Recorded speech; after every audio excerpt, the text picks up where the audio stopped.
વક્તાશ્રી વ્યાસાસન ઉપર પોતાનું સ્થાન ગ્રહણ કરે આપણે સૌ આસ્થાનાથી એમને વધાવી દઈશું. સંતોનું વક્તાશ્રીનું સ્વાગત પૂજન કરવા માટે હું અત્યારે સ્ટેજ ઉપર બોલાવીશ યજમાન જેઠાભાઈ શામજીભાઈ ચૌહાણ, તેમને અમરતભાઈ લાલજીભાઈ નાગરાણી તેઓ પધારશે અને વક્તાશ્રીનું પૂજન કરશે. બ્રહ્માનંદ કહે તમ સારું,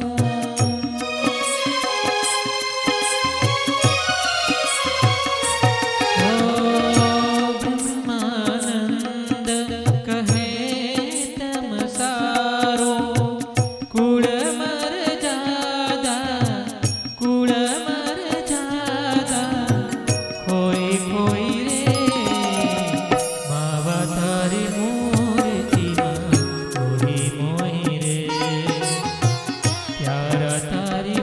શ્રી નર નારાયણ દેવની રે. મોહી મોહી રે, મોહી મોહી રે, મોહી મોહી રે, મોહી મોહી રે.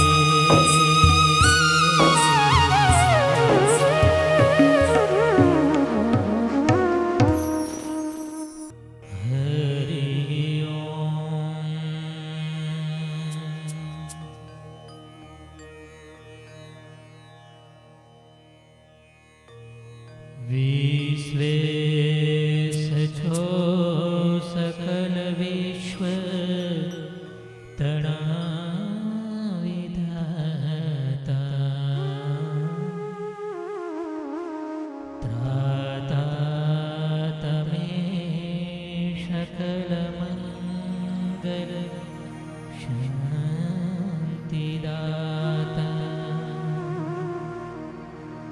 માટે તમારું કરુણા નિધિ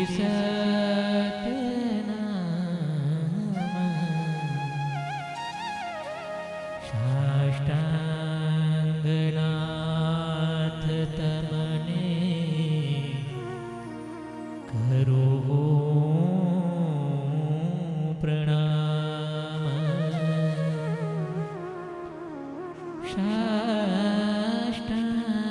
સાષ્ટાંગનાથ તમને કરું પ્રણામ. શ્રી વાસુદેવ વિમલા મૃતધામ વાસમ, નારાયણં નરકતારણ નામદે, શ્યામં શીતં દ્વિભુજમેવ ચતુર્ભુજં ચ,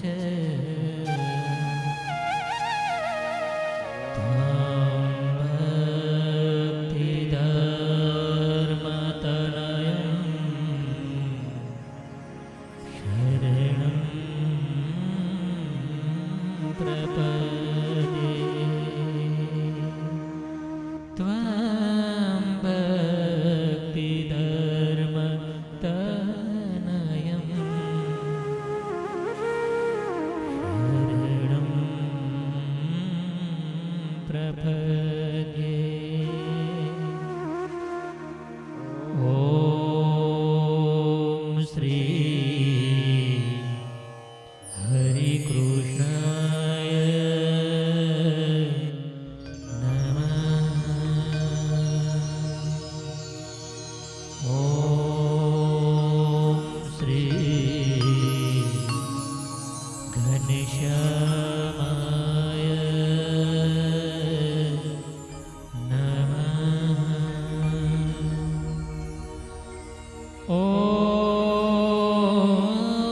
શ્રી નરનારાયણ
દેશોમાં સંસારે સુખ દેશમાં પ્રભુ વાસ વિમોખ દેશોમાં પ્રભુ જગત મોટાઈ મદ મત્સર ઈર્ષકાઈ દેશોમાં પ્રભુ જગત મોટાઈ મત મત્સર ઈર્ષકાઈ દેશોમાં દેહ સુખ સંયોગ દેશોમાં હરિજનનો વિયોગ દેશોમાં દેહ સુખ સંયોગ દેશોમાં હરિજનનો વિયોગ દેશોમાં હરિજનનો અભાવ દેશોમાં અહંકારી સ્વભાવ દેશોમાં હરિજનનો અભાવ દેશોમાં અહંકારી સ્વભાવ દેશોમાં સંગ નાસ્તિકનો રાય મેલી તમને જે કર્મને ગાય દેશોમાં સંગ નાસ્તિકનો રાય મેલી તમને જે કર્મને ગાય એ આદિ નથી માંગતા અમે દેશોમાં દયા કરીને તમે એ આદિ નથી માંગતા અમે દેશોમાં દયા કરીને તમે દેશોમાં સંસારી સુખ દેશોમાં પ્રભુ વાસ વિમુખ દેશોમાં પ્રભુ વાસ વિમુખ દેશોમાં પ્રભુ વાસ વિમુખ દરેક ભક્તોને જય સ્વામિનારાયણ. ભગવાનના પાદારવિંદમાં બેસી એ ભગવાન શ્રી હરિની પાસે ઉત્તર ગુજરાતના તમામ પ્રેમીલા બહેનો ભગવાનની પાસે જે આત્મકલ્યાણને માટે વરદાનના રૂપમાં માગણીઓ કરી રહ્યા છે એ કથાનું રસપાન છેલ્લા 2 દિવસથી સંતની સન્મુખ બેસીને ભક્તો આપણે કરીએ છીએ.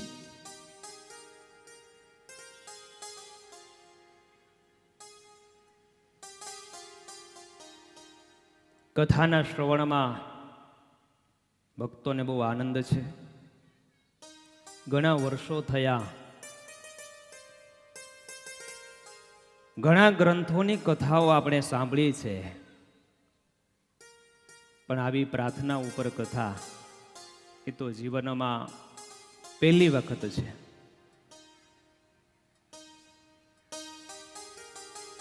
દરરોજ આપણા નેત્ર આગળથી મુખ દ્વારા બોલાતી આ પ્રાર્થના છે, પણ એમાં કેટલું રહસ્ય છે, કેવો ભાવ છે એ તો આવી કથાનું આયોજન થાય, પ્રાર્થના ઉપર વિવેચન થાય ત્યારે ખબર પડે કે આવી શું કામ માગણીઓ ભગવાનની આગળ થઈ છે.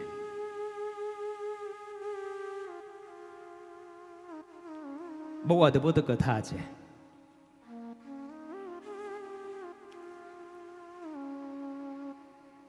ઘણા દિવસનો સંકલ્પ 2019માં શાંતિપ્રિય સ્વામી સાથે બધા લંડનમાં હતા ને, આપણું ત્યાં નવું મંદિર છે મોટા ભુજ મંદિરના, વુલવિચ સ્વામિનારાયણ મંદિર, એમાં નિત્ય સાયમ આરતી થાય ને સંધ્યા એના પહેલા આ પ્રાર્થના ગવાય.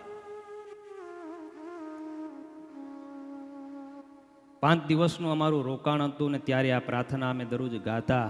ત્યારે ત્યાંના ભક્તોએ કીધું કે સ્વામી પ્રાર્થના તો મંદિરેથી તે દિવસથી અહીંયા ગવાય છે, સવારે પ્રાર્થના કરી પૂજામાં, પણ આના ઉપર જો કથા થાય ને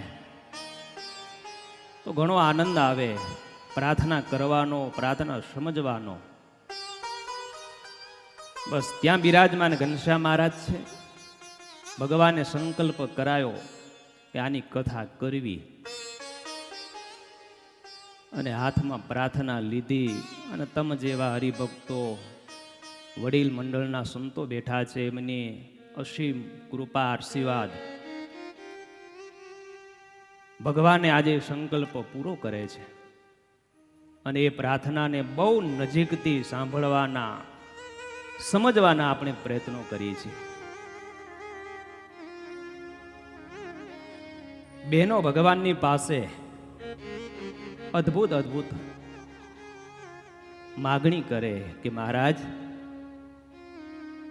કેદી દેશોમાં સંસારી સુખ, દેશોમાં પ્રભુવાસ વિમુખ, કેદી દેશોમાં સંસારી સુખ,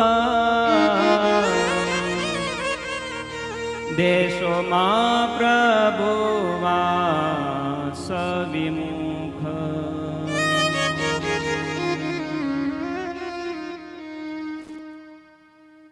અગિયાર વરદાનની કથા સાંભળી. બેનો 12મી માગણી કરે છે ભગવાન શ્રી હરિની પાસે કે મહારાજ,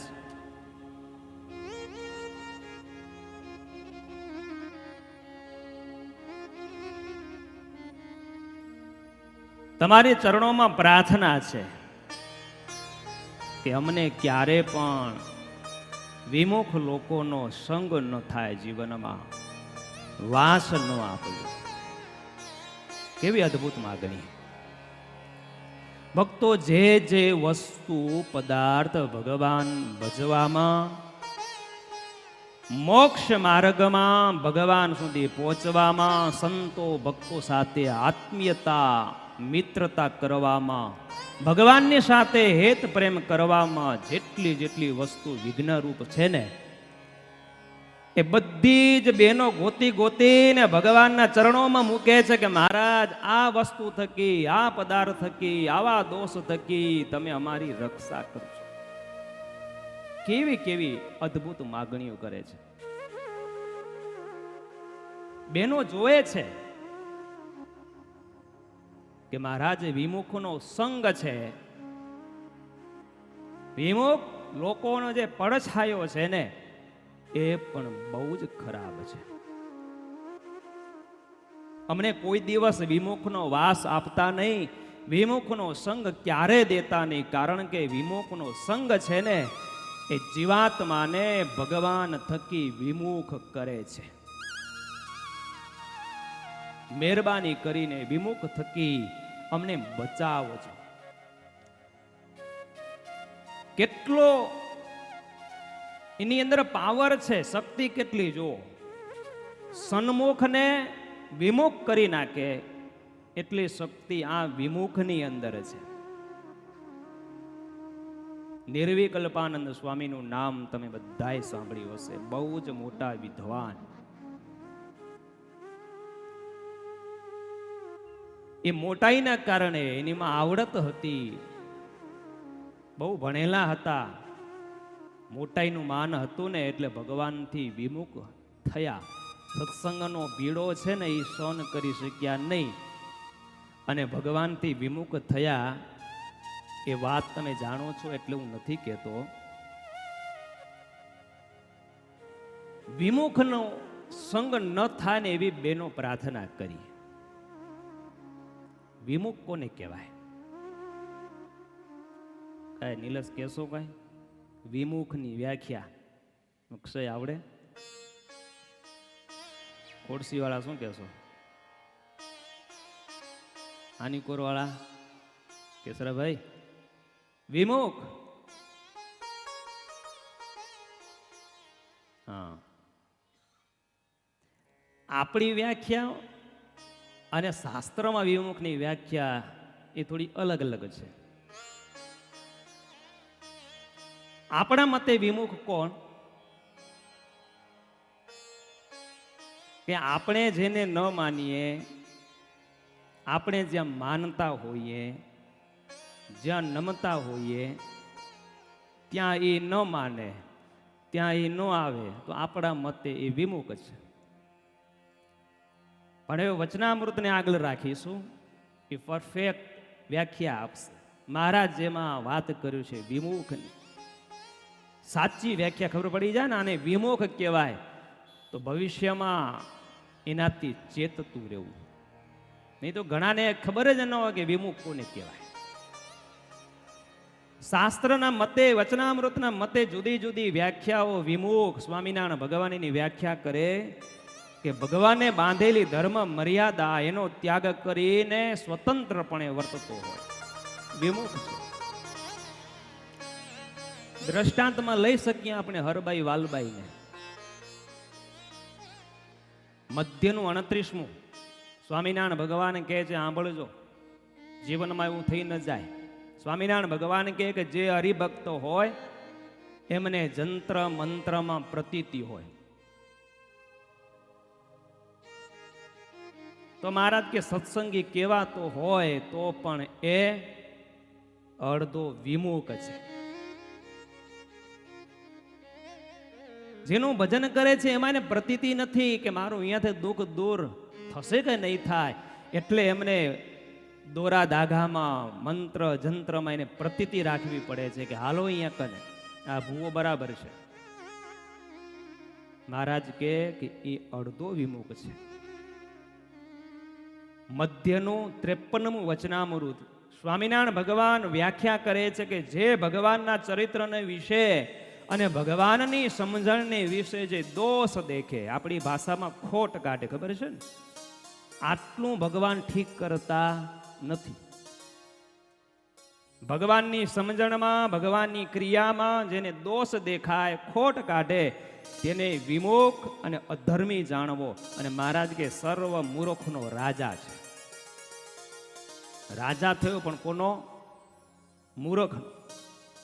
મધ્યનું 60મું સ્વામિનારાયણ ભગવાન કે આ સંસારને વિશે એવા ઘણા પુરુષો હોય કે આપણે તો બધાય સાધુ સરખા. 7.5 મહિનાની યાત્રામાં આવું કેનારા ઘણા મળ્યા. સ્વામી અમારા માટે તો બધાય સરખા છે, વેલકમ, અમારું દરવાજો ઘરનો ખોલો છે, જે આવે એને આવકાર આપીએ. આવું જે કેનારા છે ને સ્વામિનારાયણ ભગવાન, હું નહીં, સ્વામિનારાયણ ભગવાન કે મધ્યના 60માં કે આ સંસારમાં એવા ઘણા પુરુષો છે કે આપણે તો બધાય સાધુ સરખા છે, કેને નરસો ગણવો ને કેને સારો ગણવો. ખોળ અને ગોળમાં તફાવત છે કે નહીં મણિભાઈ? ખોળ અને ગોળ બોલવામાં સરખા શબ્દો છે ને આમ તો, ખોળ અને ગોળ. ખોળ કોણ ખાય? માણકા ટ્રાય કરીએ, ચાખજો તો ખરા કેવો હોય.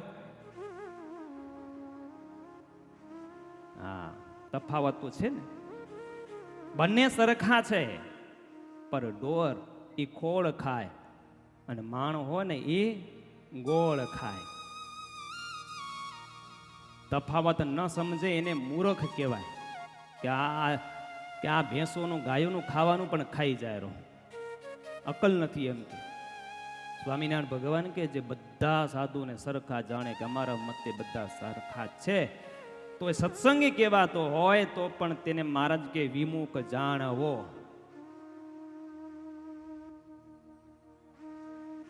શું કામ? મહારાજ કે એવી રીતનો જે પુરુષ આ દુનિયામાં હોય ને તો એ શું જાણે કે આપણે કંઈક અવળું સવળું બોલીએ તો આપણો માણસ અવગુણ લેશે.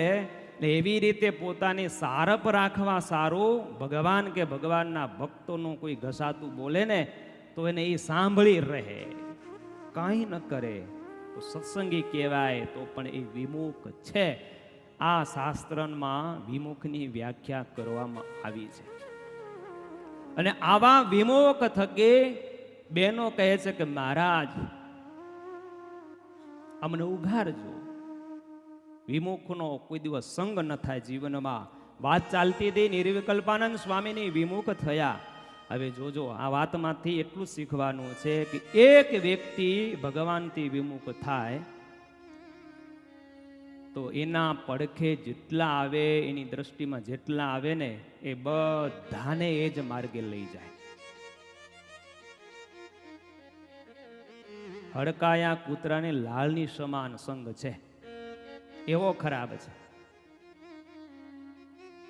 એક ભગવાનથી વિમુખ થયા ને તો ઘણાને ભગવાન શ્રી હરિના વર્તમાન ધારણ કરાવ્યા હતા ને એ વર્તમાન છોડાવી અને ભગવાનથી વિમુખ કર્યા.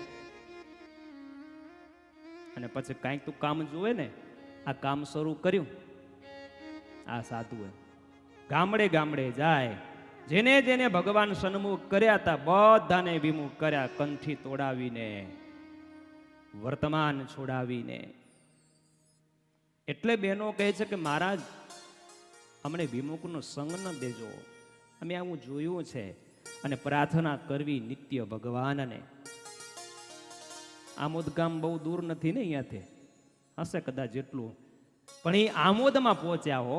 ફરતા ફરતા દીનાનાથ ભટ્ટની આગળ આવીને ત્યાં કને વિસામો લીધો અને બસ પોતાની વાતો ચાલુ કરી દીધી દીનાનાથ ભટ્ટ આગળ કે પેલા હતું બધું પણ હવે એવું કાંઈ છે નહીં, માટે તમે પણ માનતા નહીં. પણ દીનાનાથ ભટ્ટ ચલાયમાન ન થયા પોતાના નિશ્ચયમાંથી. ઘણા પ્રલોભનો આપ્યા પણ એકના બે ન થયા. મુક્તાનંદ સ્વામીની વાતો કરી પણ દીનાનાથ ભટ્ટ માન્યા નહીં, એની વાતમાં ન આવ્યા. ઘણી મહેનત કરી અને પછી નિર્વિકલ્પાનંદ સ્વામી રસ્તો વચલો ગોતી આવ્યા હો કે આમાં ભટ્ટજી તમને ખબર ન પડે, અમને ખબર પડે, અમે સાથે રહીને, તમે દૂર છો એટલે ખબર ન હોય. છતાં એકના બે ન થયા એટલે શિક્ષાપત્રી કાઢી જોલીમાંથી હો, અને શિક્ષાપત્રી કાઢીને પહેલો શ્લોક વાંચ્યો. બીજો શ્લોક લીખામી સહજાનંદ. દીનાનાથ ભટ્ટ તો આનંદ રાજી થાય, નાચે. ઓહો, મારો ભગવાન દેશાંતરોમાં રહેતા ભક્તોને માટે, શિક્ષાને માટે શિક્ષાપત્રી આજ્ઞાઓ લખે છે. વાહ સ્વામી વાહ, વાંચો વાંચો. જેમ શ્લોક વાંચે એમ દીનાનાથ ભટ્ટ રાજી થાય. સ્વામી માથું ખંજોળે કે આ તો ઊંધું થાય રૂ. એક શ્લોક પહેલો, બીજો, ત્રીજો, મચક ન મારી, ચોથો શ્લોક આવ્યો અને સ્વામી કે વાંચો ચોથો શ્લોક. ખબર છે? મુકુંદાનંદ મુખ્યાશ્ચ નૈષ્ટિકા બ્રહ્મચારિણ ગ્રહસ્થાશ્ચ મયા રામ ભટ્ટાદ્યાયે મદાશ્રયા. આ શ્લોક આવ્યો અને દીનાનાથ ભટ્ટને જ્યારે વંચાવ્યો ને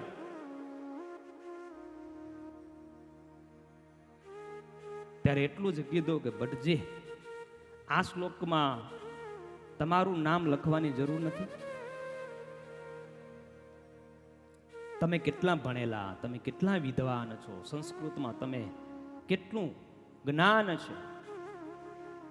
અહીંયા મયારામ ભટ્ટનું નામ લખ્યું અને તમારું નહીં. અને આમ કીધું ને એટલે વાત મનાઈ ગઈ કે સાચી વાત છે. મયારામ ભટ્ટને તો કાંઈ ખબર નથી, છતાં એમનું નામ અને આટલું વિદ્વાન અને મારું નામ નહીં. મુક્તાનંદ સ્વામીનું નામ લખ્યું.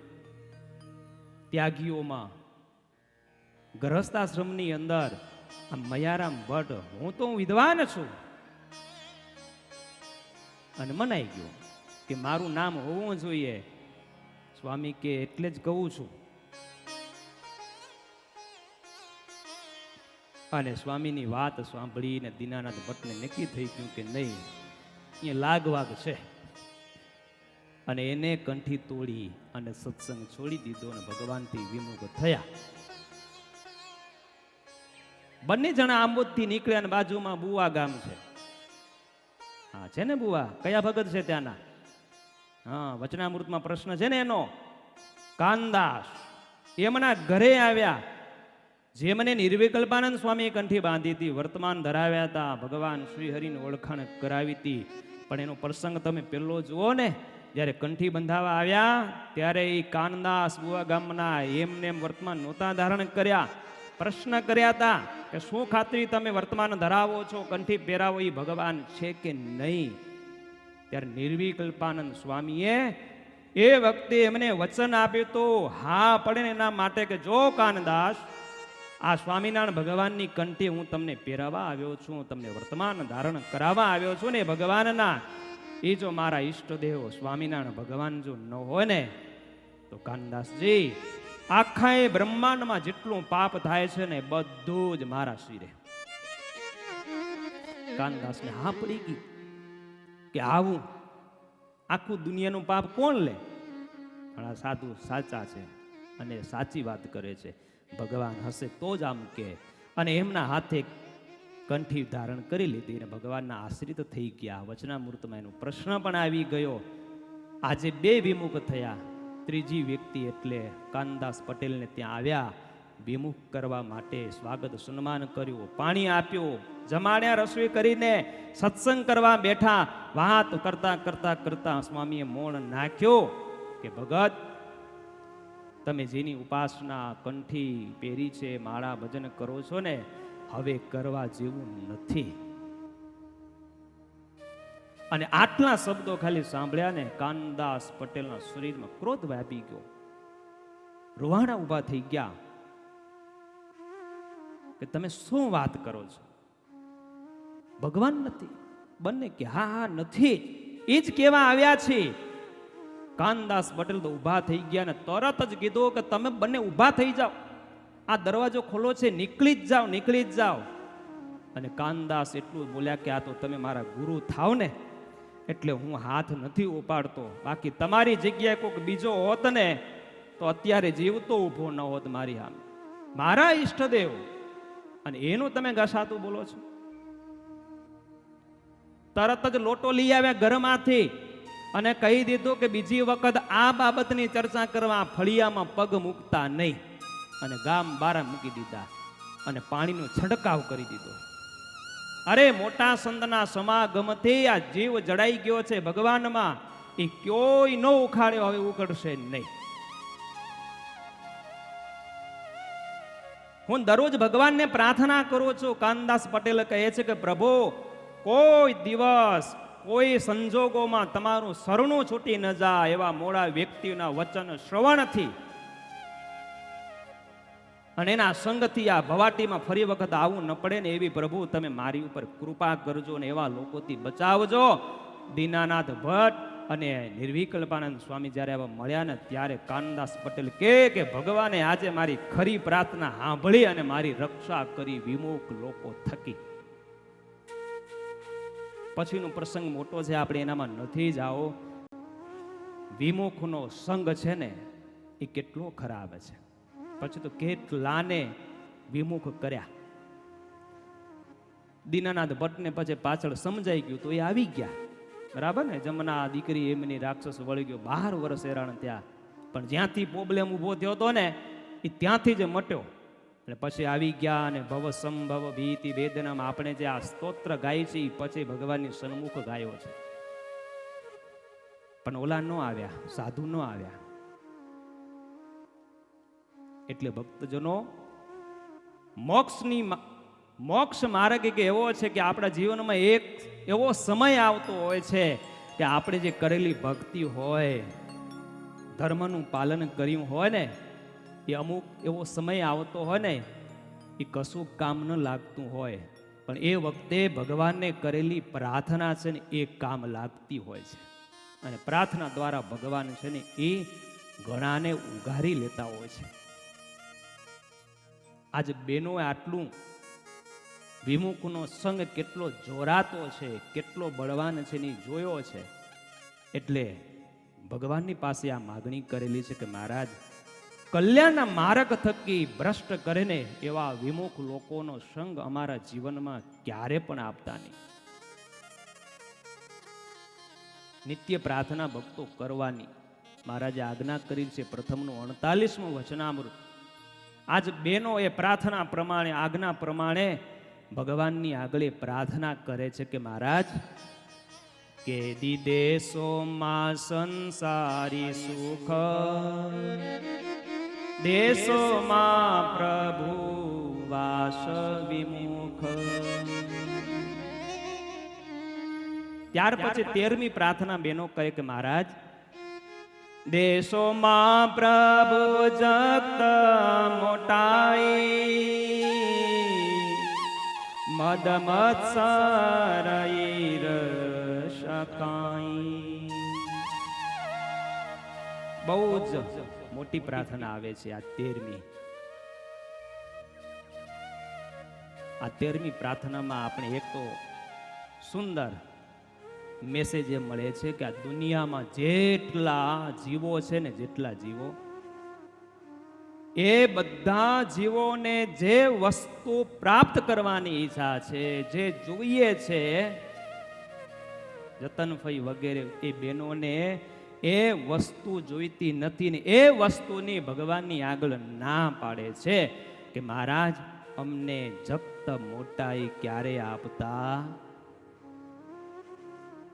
આ દુનિયામાં ભક્તજનો એવો કોણ હશે કે જેમને મોટાઈ નહીં ગમતી હોય? બધાને મોટું થવું છે, નાનું તો કોઈને રહેવું નથી. પણ આપણે એ જાણીએ છીએ કે જેટલો વ્યક્તિ ઊંચો જાય ને એ પાછું પડે પણ એટલો જ. નીચે જમીનમાં હાલતો હોય ને તો પડે તો એટલું વાગે નહીં, અને ઉપર તું પડે તો. આ મોટાઈ એવી છે. સુખ દુઃખને બેનો માપી ગયા છે, એટલે આખી દુનિયાને જે જોવે છે એ બેનોને નથી જોતું કે મહારાજ, અમને જગત મોટાઈ ક્યારે પણ દેતા નહીં. 64 પદીમાં નિષ્કુળાનંદ સ્વામીએ અદ્ભુત આ વાત લખી છે. મોટા થાવાનું મનમાં દલમાં ગણો ડોલ, તેવા ગુણ નથી તનમાં, કા કરે તું કોલ. નિષ્કુળાનંદ સ્વામી કે તારા મનમાં, તારી પાસે એવી શક્તિ નથી કે તું મોટો થઈ શકે. છતાંય પાત્રતા ન હોય છતાં પણ મનમાં તો મોટું થવું જ છે. પૈસા વાળો હોય કે ગરીબ હોય કે કોઈ પણ નામી અનામી, બધાને મોટું થવું છે. નાનું કોઈને રહેવું નથી. પણ બહેનો કીધું એટલે મહારાજે કીધું કે આખી દુનિયાને મોટું થવું છે ને તમને મોટે સુખમ નથી જોઈતી. એ સમગ્ર બહેનો ભગવાનને વાત કરી છે કે મહારાજ, જગતની જે મોટાઈ છે ને એ મોટાઈ માત્ર, એ પછી ગમે તે ક્ષેત્રની મોટાઈ હોય, એ ભગવાન ભજવામાં, ભગવાનને પ્રાપ્ત કરવામાં, ભગવાન સંતનો રાજીપો લેવામાં બાધરૂપ છે, આડરૂપ છે. મહારાજ, અમને નથી જોતી એટલી મોટાઈ, તમારા સુધી પહોંચવા ન દે, આવી વાત કરી. અને વચનામૃતમાં સ્વામિનારાયણ ભગવાન એવી વાત કરી કે આ જગતની મોટાઈ છે ને મહારાજ કે અતિશય દુઃખદાયી છે.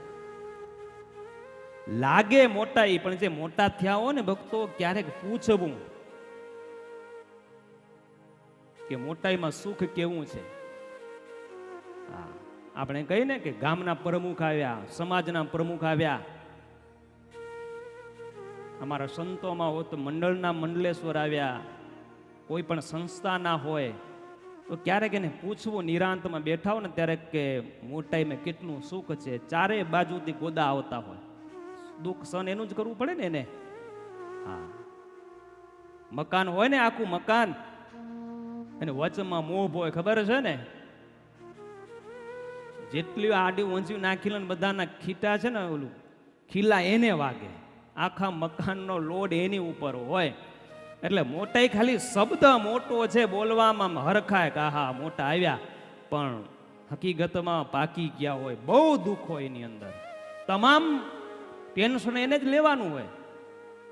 બેનો માપી ગયા છે, મહારાજને ના પાડી કે મહારાજ અમને ન જોઈએ. મહારાજ કે જગતની મોટાઈ દુઃખદાયી છે, દુનિયા આખીને જોવે, બહેનોને નથી જોઈતી. મહારાજ અમને દાસપણાની, ભગવાન ભજવાની મોટાઈ, બસ અમને એના સિવાય બીજું કાંઈ જોઈતું નથી. મુક્તાનંદ સ્વામી, નિષ્કુળાનંદ સ્વામી, આ બધા પોતાના કીર્તનમાં આ બહેનોની જે વાત કરીને એ બધી વાતો લખી છે. નિષ્કુળાનંદ સ્વામી 64 પદીમાં આગળ લખે, જાવો જગ મોટાઈ જૂઠ છે રે, તેને તજોતા એને છે તે હૈયા ફૂટ છે, નહીં છે સુજાન. સ્વામી કે જાવો જગ મોટાઈ જૂઠ છે રે, દુનિયાની મોટાઈ એ જૂઠી. જે મૂર્ખ હોય ને એ છે, બાકી સુજાણ ચતુર હોશિયાર ક્યારે પણ એમાં પડે નહીં. છેલ્લે આવશે તો પછી બઈ રહેવું, માળા લઈને કાંઈ કરવું જ નહીં. બધા જો એમને બઈ રહે તો પછી હાલે કેમ? સંસ્થા કેમ હાલે? તમારો વ્યવહાર ઘર કેમ હાલે? કોઈકને તો કરવું પડશે ને.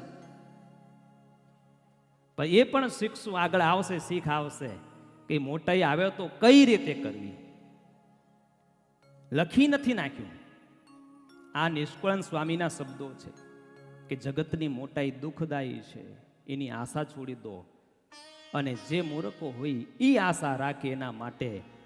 પણ ચતુર ક્યારે પણ એની પાસે ફરીને, આજે ખબર ને દુનિયામાં ઘણા છે, મોટું થવું છે, પણ પાત્રતા હોય ને તો મોટું કરવું ન પડે, આપ મેળે દુનિયા એને કરી દે. સ્વામી ના પાડે છે, મોટાઈમાં દુઃખ છે, ખાલી લખી નથી ગયા, કરી બતાવ્યું છે ને પછી લખ્યું છે 64 પદીમાં. નિષ્કુળાનંદ સ્વામીનો પ્રસિદ્ધ ઇતિહાસ તમે જોજો. આ સંત લખે છે મોટાઈમાં દુઃખ કેવું છે. સ્વામિનારાયણ ભગવાન અમદાવાદ મંદિર કર્યું, ભુજનું મંદિર, વડતાલ, પછી ધોલેરાનું મંદિર કર્યું. પ્રતિષ્ઠા બધું થઈ ગયું. રાબેતા મુજબ મંદિર જ્યારે ચાલતું થયું ને ત્યારે મંદિરની મહંતની વરણી કરવી છે. કોને કરીશું? લિસ્ટ કરતા નિષ્કુળાનંદ સ્વામીના નામ પર મહારાજા મોર છાપ મારવા ગયા હો કે આ મંદિર એ નિષ્કુળાનંદ સ્વામી અહીંયા કને રહી શકશે. શું કામ? કે નીરસ દેશ છે, અહીંયા બીજા જેવા તેવા નહીં રહે, નિષ્કુળાનંદ સ્વામી રહેશે. એટલે મહંતાઈમાં સ્વામીનું નામ પસંદ કર્યું. જે નિષ્કુળાનંદ સ્વામીને જોતું નથી, ભગવાન ભજી દાસ બનીને સત્સંગની સેવા કરવી એ સ્વામીને ગમે છે. એટલે સ્વામીની અંતરમાં એક જ તમન્ના કે બસ દાસપણે ભગવાનની સત્સંગની સેવા કરી અને મહારાજને પ્રાર્થના કરે કે મહારાજ મને ક્યારે મોટાઈ ન દેતા, અને મહારાજ મને આ નહીં ગમે, મારા વિષય બહાર છે, આ વ્યવહાર કરવો, આ મહંત પદ કરવું મને નહીં ફાવે, મને સત્સંગમાં નાનો કરીને રાખો. છતાંય મહારાજ કે નહીં, અહીંયા જો રહી શકશે તો તમે જ રહી શકશો, બીજા નહીં રહે. માટે અમારા મનમાં છે કે આ મહંત પદ તો તમારે જ આપવું છે. સ્વામીને એમ થઈ ગયું કે હવે આ ભગવાન નહીં માને, અઠીલા છે ને, એ હાર પહેરાવીને જ રહેશે. સ્વામીને નથી, જેને નથી જોતું ને જેને આપે ને એ વ્યક્તિ ક્રાંતિ કરી શકે દેશની, કાંક કરી શકે દેશ માટે, પરિવાર માટે. સ્વામીને મનમાં થયું અહીંયા હઈશ તો આવતીકાલે હાર પહેરાવી દેશે.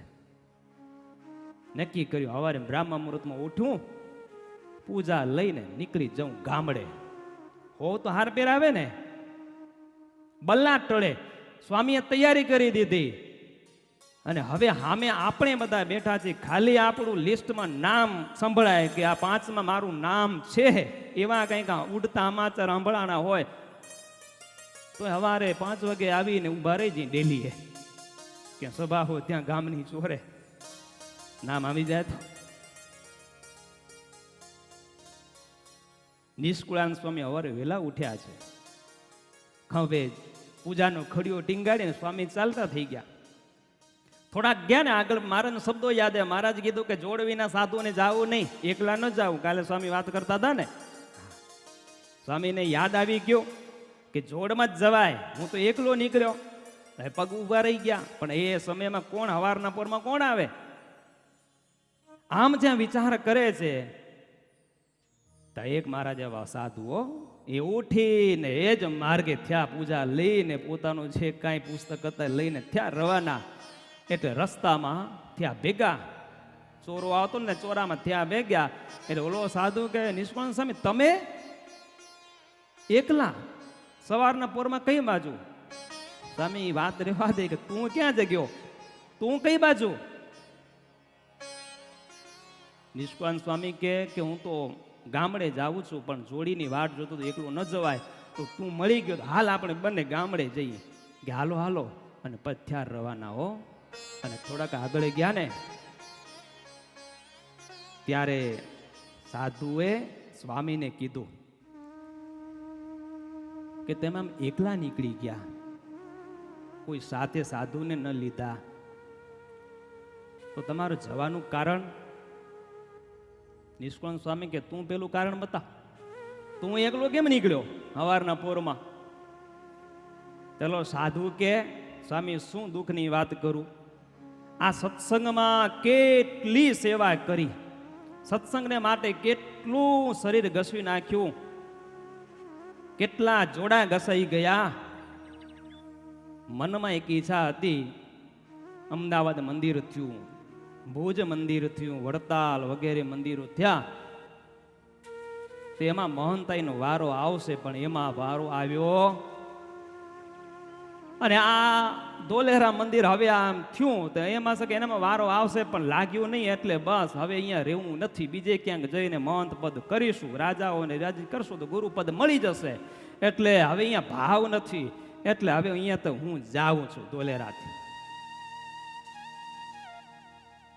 સ્વામી વાત સાંભળીને અંદરથી હસ્યા અને પછી સાધુ કીધું કે નિષ્કુળાનંદ સ્વામી તમે શું કામ નીકળ્યા? સ્વામી કે વારો આવેરો ને એટલે નીકળ્યો. શું કીધું? મંતનો હાર છે, રાહ જુએ છે કાલે હવારે. મને મંત બનાવવાના છે ભગવાન, એટલે મને નથી જોઈતું એટલે નીકળ્યો. હું કે મને વારો ન આવે એટલે જ આવું છું. સમજણમાં કેટલો ફરક છે જુઓ. એકને મોટું થવું છે ને એકને નિર્વાણી થવું છે, સત્સંગમાં દાસ થવું છે. બંનેમાં ફરક એટલો દેખાણો. વિચાર કરો, આ પ્રસંગ સાંભળ્યા પછી આપણે એ જ ભગવાનના આશ્રિત છે, છતાં પણ ક્યારેક ક્યારેક સત્સંગમાંથી પાછું પડી જવાય છે. એનું કારણ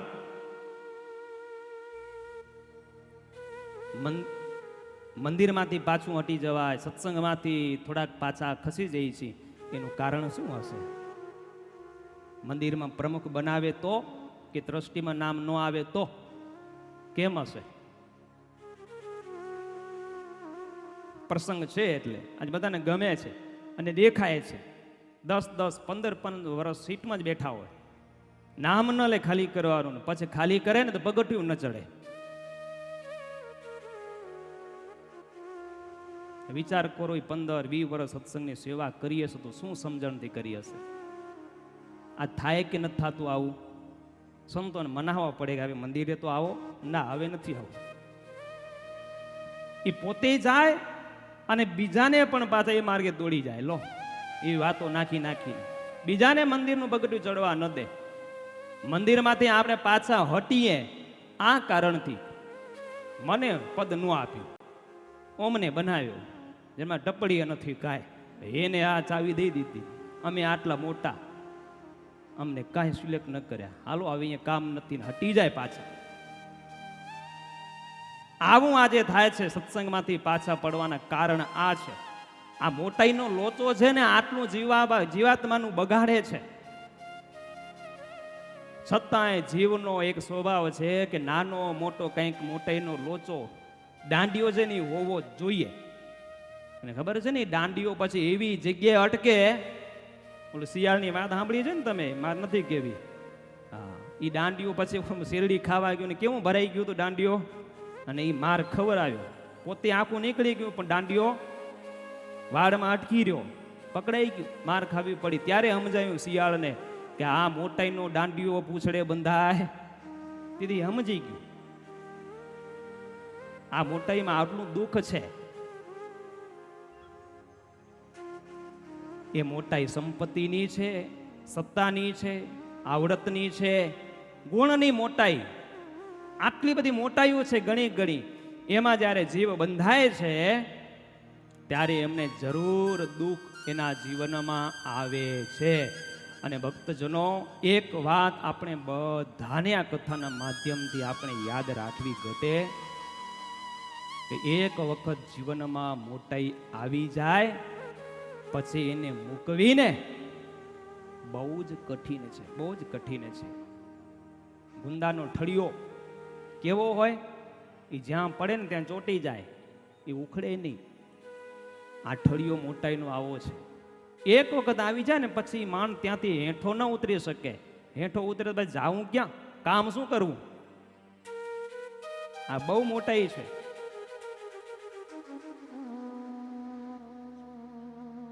અને મુકાવે તો ઉપાધિનું પાર ન થાય, માથાનો દુખાવો કરે. હા, જો આપણા પ્રસંગ કેવા બનેલા છે આપણા સંપ્રદાયમાં, જો મુકાવે ને તો ઉપાધિ કેવી થાય. આપણું જુનાગઢ મંદિર, ગુણાતીતાનંદ સ્વામી બહુ સત્સંગ સારો એ પ્રાંતમાં કરાવ્યો. અને સ્વામી ત્યાંના મહંત હતા, ઘણા વર્ષો સુધી ત્યાં રહ્યા છે અને ઘણાને સત્સંગ કરાવ્યો. કેવા નિર્માની આ સંત છે. પણ એમના શિષ્ય રઘુવીર ચરણ, એના મનમાં એવી ઈચ્છા રહ્યા કરતી કે સ્વામી પછી મારો વારો હોય મંદિરનો, મંદ પદનો. પણ સ્વામીએ જોયું કે આમાં લાયકાત નથી, ગુણ નથી, આ પદને શોભાવી શકે. એટલે વારે વારે ટોકે કે હવે તો આપો, હવે તો આપો. પણ સ્વામી ક્યારે એ વાતમાં ધ્યાન ન આપ્યું, સ્વામીની ઈચ્છા નહીં. એટલે જુઓ, જોઈતું અને ન મળે ને તો ઉપાધિ કેવી કરાવે મોટાઈ. પછી એમના શિષ્યને મોટાઈ મંદિરની જોઈતી હતી અને ટાણે ન મળીને એટલે પછી સંતનો એટલે ગુરુનો દ્રોહ કરવા લાગ્યો. જેમ ને તેમ હરિભક્તો આગળ, નાના સંતા ઘસાતું બોલે. બહુ મોટા, પણ સત્તાનો કેટલો મોહ છે. ભગવાન વખાણ કરે અને પછી આવા હોય એને કેટલા શબ્દો મળી જાય, ગોતવા ન પડે, કેટલું બોલે એના વિશે. બહુ જ ઉપાધિ કરી, બહુ જ ઉપાધિ કરી, એટલે પાર વિનાની ઉપાધિ કરી. અરે એટલી ઉપાધિ કરી કે સ્વામીને છેવટે જુનાગઢ મંદિર છે ને એ મૂકવું પડ્યું. સ્વામી ત્યાંથી ગઢડા આવતા રહ્યા અને જતા જતા સ્વામી છે ને ઉપમંતની પદવી એટલે હાર આપતા ગયા કે હવે પડ્યો અહીંયા કરીને કરજે પડ્યો. અને પછી સ્વામી ગઢડાથી સીધા ગોંડલમાં આવ્યા અને ગોંડલમાં પછી સ્વામી રહ્યા છે. તમે મંદિરે ગયા હશો ને તો ત્યાં કને અગ્નિ સંસ્કાર સ્વામીનો ત્યાં થયેલો છે, ત્યાં છત્રી છે અને સ્વામી પછી ત્યાં મંદિરમાં રહીને સત્સંગ કરાવતા. આ મોટાઈ છે, બહુ દુઃખરૂપ છે. એટલે બહેનો કહે છે કે મહારાજ અમને કોઈ દિવસ તમે મોટાઈ સંપત્તિની હોય, સત્તાની હોય કે આવડતની હોય, આયોજન શક્તિ ઘણાની પાસે સારી હોય, સારું ગાતા બોલતા બધાને આવડતું હોય, એની એને મોટાઈ નડતી હોય, ક્યારેક ગુણની મોટાઈ હોય ન હોય ને માની લે, એ ભગવાન ભજવામાં અને સંત ભક્તનો રાજીપો લેવામાં નમવામાં એ નડતી હોય છે. એટલે બેનો કહે છે કે મહારાજ કે દેશોમાં જગત મોટાઈ મદ મત્સર ઈર્ષાકાઈ. આ ભગવાનની પાસે બેનો માગે છે કે અમને મોટાઈ નથી જોઈતી. શું કેમ માગ્યું ખબર છે? કે જે આપનારા ભગવાન બેઠા છે ને એમને પણ મોટાઈ નથી જોઈતી. લો, રામાનંદ સ્વામી જ્યારે ધર્મની ધુરા એટલે ગાદી આપવાનો પ્રસ્તાવ મૂક્યો ને કે પ્રભુ હવે તમે આ ગાદીને લાયક છો, મારી જગ્યાએ તમે બેસો. એ જેતલપુરની અંદર ગાદી બેસાડવાનો પ્રસંગ જ્યારે થાય છે, સહજાનંદ સ્વામીને ગુરુ રામાનંદ સ્વામી આજ્ઞા કરી કે તમે આ ગાદી ઉપર બેસો. ત્યારે જોયું મહારાજે કે આમાં તો સુખ નથી, બહુ જ મોટું દુઃખ છે, પડવાના ઘણા ચાન્સ છે. એટલે ભગવાને પોતાની રુચિ બતાવી. ભગવાને ગુરુ રામાનંદ સ્વામીને કે ગુરુદેવ શિષ્ય રાજ્યા ગુરો પાલ્યા ધર્મ એસ સનાતન તથોપ્ય તદ્વચ કર્તુમ પ્રભો નાહમ સન્મુત્સક. સજાનંદ સ્વામી કહે છે કે ગુરુદેવ શિષ્ય હોય એને ગુરુની આજ્ઞા પાલન કરવી જોઈએ, એનો ધર્મ છે શિષ્યનો, અને આ સનાતન ધર્મની રીત છે. છતાં પણ ગુરુદેવ તમારું જે વચન છે ને કે ગાદી સ્વીકારવા રૂપ જે વચન છે ને ગાદી ઉપર તમે બિરાજમાન થાવ, એ તમારું વચન પાલન કરવામાં મારું મન જરા પણ ઉત્સુક નથી. મને એ વાત જરાય ગમતી નથી. કારણ કે ગુરુદેવ મોટપ આવે એટલે જીવનમાં એનો મદ આવે ને આવે, અને પછી નાના માણસો દેખાય નહીં, અડધો વેદી ઉપર ચાલતો હોય અને પછી પોતાની મોટાઈમાં એ વર્તતો હોય ને કેફમાં અનેકનો અપરાધ કરી નાખે અને પછી જીવનું ભૂંડું કરી નાખે. મોટાઈ એ ભગવાનને નથી જોઈતી. આવો જે ભગવાનનો સ્વભાવ, ત્યારે બેનો એમની પાસે માગી શકે અને ભગવાન એમને આપી શકે કે જાઓ તમને અમે મોટાઈ એટલી નહીં આપીએ કે જેથી કરીને તમારું ભૂંડું થાય, તમને દુઃખ થાય. પણ મહારાજે કીધું કે બેનો તમને મોટાઈ શું કામ નથી જોઈતી એ તો કહો. ત્યારે મહારાજ કીધું ને ત્યારે બેનો કે મહારાજ જો તમે મોટાઈ આપશો, જો મોટાઈ જીવનમાં આવશે ને મહારાજ, તો એ મોટાઈની પાછળ મહારાજ આ 3 દોષ આવશે. કયા? મદ મત્સર ઈર્ષાકાઈ. તમે મોટાઈ આપશો તો એની પાછળ આ 3 દોષ આવશે. 14મી માગણી કરી મદ.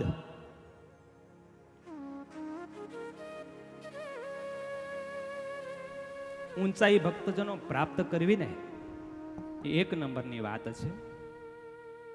ભગવાનની કૃપા, સંતની કૃપા, અને કદાચ ક્યાંક મોટો હોદ્દો મળી જાય, ઊંચાઈ પ્રાપ્ત જીવનમાં કરવી 1 નંબરની વાત છે. અને એ મોટાઈ, એ ઊંચાઈ આવ્યા પછી એને જીવનમાં નભાવી પચાવીને એ 2જા નંબરની વાત છે. શું કામ? એક રામાયણનો પ્રસંગ યાદ આવે છે. તુલસીદાસ ચોપાઈ લખી છે કે શું કામ એ મોટાઈ એ આવ્યા પછી જીવાત્માના આ જીવને કેવો કરી નાખે છે. એક ચોપાઈ ગાઈ આપણે. ઓ બળ અધિકાર દક્ષ જબ પાવા અતિ અભિમાન હૃદય તબ આવા. સ્વામી નારાયણ સ્વામી નારાયણ સ્વામી નારાયણ સ્વામી નારાયણ. ઓ બળ અધિકાર દક્ષ જબ પાવા અતિ અભિમાન તબ આવા સ્વામી સ્વામિનારાયણ સ્વામિનારાયણ સ્વામિનારાયણ સ્વામિનારાયણ નહીં કો વસ જન્મા જગમાઈ પ્રભુતા પાઈ જાય મદ જાય સ્વામિનારાયણ સ્વામિનારાયણ સ્વામિનારાયણ સ્વામિનારાયણ નહીં કો વસ જમના જગમાઈ પ્રભુતા પાઈ જાય મદ જાય સ્વામિનારાયણ સ્વામિનારાયણ સ્વામિનારાયણ સ્વામિનારાયણ એવી અદ્ભુત સંત તુલસીદાસજી આ રામાયણમાં કથા લખે છે. એ સોન કોઉ જન્મા જગમાઈ પ્રભુતા પાયે જાઈ મદ નાઈ. તુલસીદાસજી કે એક તો એવો બતાવો જન્મેલો કે પ્રભુતા પાઈ જાઈ મદ નાઈ. પ્રભુતા એટલે પદ પ્રતિષ્ઠા, માન મોટાઈ જેને પોતાના જીવનમાં પ્રાપ્ત કરી હોય એ પછી સત્તા સંપત્તિની હોય, સામર્થ્યની હોય, પદ પ્રતિષ્ઠાની હોય, આવડતની હોય, એ પ્રભુતા પાઈ પ્રાપ્ત કર્યા પછી એમને અભિમાન ન આવ્યું હોય એમનું એક તો બતાવો. દ્રષ્ટાંતમાં નામ દીધું બળ અધિકાર દક્ષ જબ પાવા. દક્ષ પ્રજાપતિની કથા તમે જાણો છો. જે કંઈ થયું એ મોટાઈ નડી, એમાંથી આ લોચો ઉભો થયો. અભિમાન આવી ગયું મોટાઈનું, અપરાધ થઈ ગયો અને ન થવાનું થઈ ગયું. કથાથી તમે બધા જ નજીક છો, તમે જાણો છો. એટલે આ મોટાઈ છે ને એવી છે કે મોટાઈ આવે એટલે એનો પાવર ચડે ને એ મત આવે એમનો. તુલસીદાસજી કહે છે કે એવો કોઈ છે નહીં કે એનું એને અભિમાન ન આવ્યું હોય. પણ હા, તુલસીદાસજી પછી વાત કરી કે જેની ઉપર પરમાત્માની કૃપા હોય, આ બેઠેલા મહાપુરુષ સંતો છે એમની અમી દ્રષ્ટિ, એમની કૃપા, એમનો રાજીપો જીવ ઉપર હોય ને તો એ બચી શકે, હોરો નીકળી શકે મોટાઈમાં. બાકીના તમામ છે ને એ મોટાઈમાં હોમાઈ જાય છે, છકી જાય છે. મોટાઈ આવે એટલે મદ આવે ને મદ એટલે અભિમાન, એનો પાવર આવે એટલે પછી એ નાના જીવોનો અપરાધ કરે, પોતાથી તુચ્છ ગણે, એને બોલાવે નહીં. એટલે મોટાઈ એના માટે પડતીના શ્રી ગણેશ ચાલુ કરી દે. આ મદ છે, મોટાઈ આવ્યા પછી આટલું કામ કરે છે. બેનો કહે મહારાજ એ મદ આવે, મદ અભિમાન હંમેશા દ્રોહ કરાવે. ને મહારાજ જ્યારે મદ આવી જાય ને અને પછી બીજો શત્રુ તૈયાર જ બેઠો છે, મત્સર આવી જાય એના જીવનમાં. મત્સરની વ્યાખ્યા ભગવાને વચનામૃતમાં કરેલી છે. કારિયાણીનું છઠ્ઠું કેને કહેવાય મત્સર? મહારાજ કે કોઈક લે અને કોઈક દે અને વચમાં ઠાલે ઠાલો બળી મરે, એને કહેવાય મત્સર. કયા ભગતને યાદ કર્યા ત્યાં કને? કારિયાણીનો પ્રસંગ છે. દીવ બંદરના હરિભક્તો ભગવાનની પૂજા કરવા માટે આવ્યા. છપ્પર, પલંગ, છત્ર, પાદુકા બધું લઈને આવ્યા. ભગવાનની પૂજા કરી, ભગવાને સામેથી સ્વીકાર કર્યો. એ પૂજા આપો. મહારાજ હજી આમ ગાદી ઉપર બિરાજમાન થાય ત્યાં તો આમોદના ભગત આવ્યા. કયા? હા, ભટજી આવ્યા, દીનાનાથ ભટ્ટ. મહારાજના દર્શન કરીને ઊભા થાય તો મહારાજ જે કંઈ ચરણમાં આવ્યું હતું ને બધું આપી દીધું. ત્યારે મહારાજ આ બોલ્યા છે. હો મહારાજ કે મત્સરવાળો સભામાં હશે ને આ જોઈ નહીં શકે. કે અમને કોઈકે આપ્યો, અમે સ્વીકાર કર્યો અને આ પૂજા આપું અમે આ દીનાનાથ ભટ્ટને અર્પણ કર્યો. મહારાજ કે મત્સરવાળો હશે ને કોઈ સભામાં તો કાંઈ લેવા દેવા નથી અમારી સાથે, આ વસ્તુ સાથે, છતાંય મહારાજ કે ઠાલો ઠાલો વચમાં બળતો હશે. અને પાછું બોલતો શું હોય? વિવેક તો કઈ છે નહીં. આટલા હરિભક્તો દૂરથી આવ્યા અને લઈ આવ્યા, થોડી વાર તો રાખવું હતું ને. એમાં તો નથી, પણ ઓલો દર્શન કરવા આવ્યો ને એમાંય વિવેક નથી કે લેવાય કે ન લેવાય. ના પાડવી જોઈએ ને મારે, ના ના તમને દેવા આવ્યા હરિભક્તો, તમે રાખો રાખો.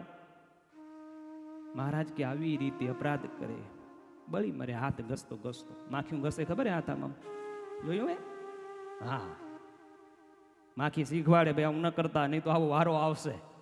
આ મત્સર વાળો છે. મહારાજ કે બેનો કે મહારાજ મધ પછી આ મત્સર આવશે. અને પછી છે ને એ મત્સર માંથી થોડોક આગળ જાય એટલે ઈરસા કાઈ. મત્સર મનમાં આવે હંમેશા, એ બોલે નહીં, એ મનમાં જ બળ્યા કરે. બરાબર ને? આ મત્સર વાળો છે, એ મનમાં જ બળ્યા કરે, ઘૂંટાયા કરે. બા એ મનમાં આવે અને પછી મહારાજ પ્રત્યે અસૂયા શબ્દ વાપર્યો છે. અસૂયા બુદ્ધિમાં આવે અને અસૂયા જ્યારે આગળ વધે, આ બંને દોષ ભેગા થઈને પછી વાણીમાં વર્તનમાં આવે એટલે એનું નામ પડે છે ઈર્ષા. અને ઈર્ષા આવે વ્યક્તિમાં એટલે બધું જ કરી છૂટવા માટે સમર્થ થાય. જે કરવું એ કરવા માટે પ્રયત્નશીલ થઈ જાય ઈર્ષાળુ વ્યક્તિ. એ કોઈનું સુખ જોઈ શકે નહીં. આ ઈર્ષાનું કણું એવું છે, ખબર છે ને? એક કાકરી નાની કે ફોતરું આંખમાં પડી જાય ને તો ખટકે ને, એમ સંત મૂળદાસજી થઈ ગયા. એમને બહુ ભજન અદ્ભુત એક લખ્યું છે ઈર્ષા ઉપર,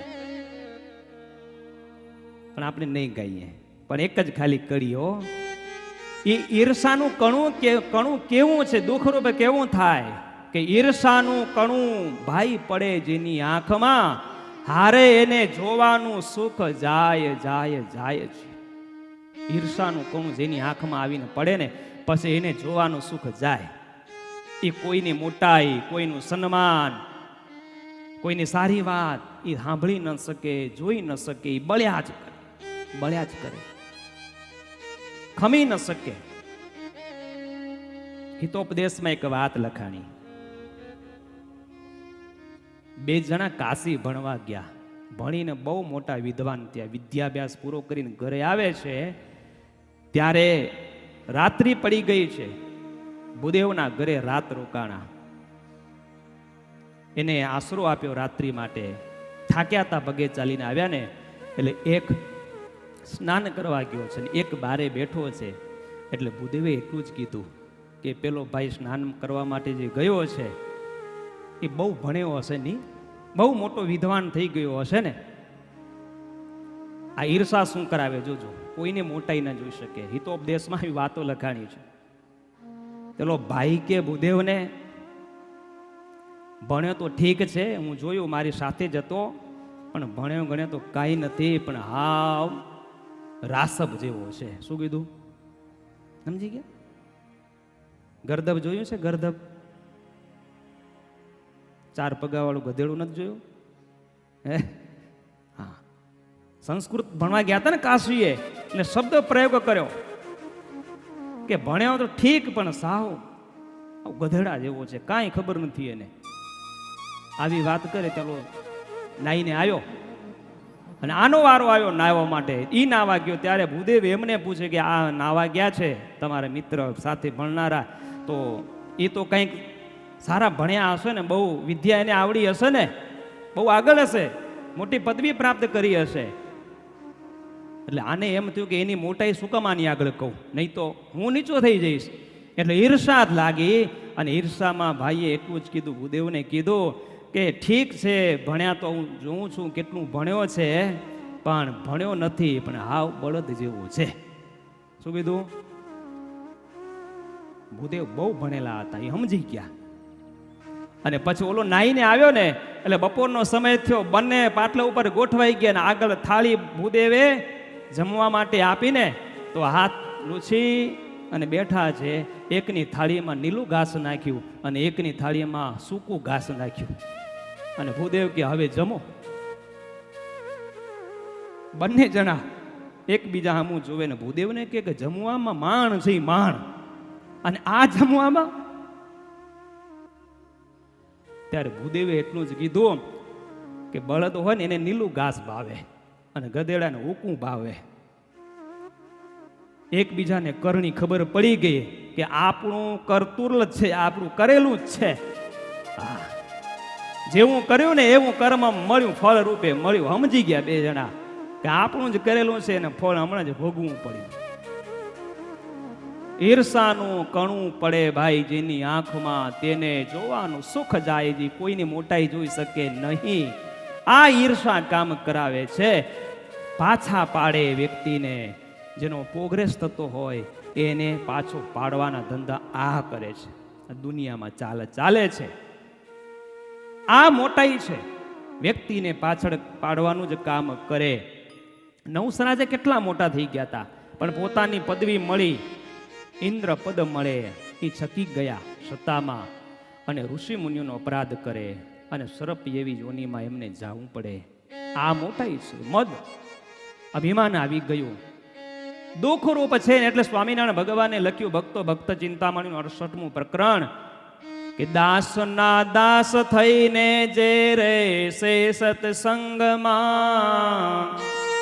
તેની ભક્તિ બલી માનીશ વળી રાંચીશ તેના રંગમાં. મહારાજ કે દાસ બનીને સત્સંગમાં રહેશો તો હું છે ને તમારી ભક્તિનો સ્વીકાર કરીશ, તમારી ભક્તિને શ્રેષ્ઠ માનીશ. અને હરિચરિત્રામૃત સાગરમાં તો આધારાનંદ સ્વામી એવું લખે છે કે દાસ બન ગુણ ન આવે જ્યાં લગહી, સત્સંગ કરને કે કસર ત્યાં લગહી. જ્યાં સુધી સ્વામી કે દાસપણું સત્સંગમાં રહીને નથી આવતું ત્યાં સુધી સત્સંગ કરવામાં કસર છે, કચાસ છે. માટે સ્વામી કે બહુ મોટાઈની ઈચ્છા રાખવી નહીં. હવે છેલ્લો પ્રશ્ન આજની કથાનો એ તો ભગવાન કદાચ મોટપ આપે તો ભાગ્યમાં લખેલી હોય તો એક ઈ છેલ્લે સમજી લઈ ભક્તજનો, બહુ મોટપની ઈચ્છા ન રાખવી.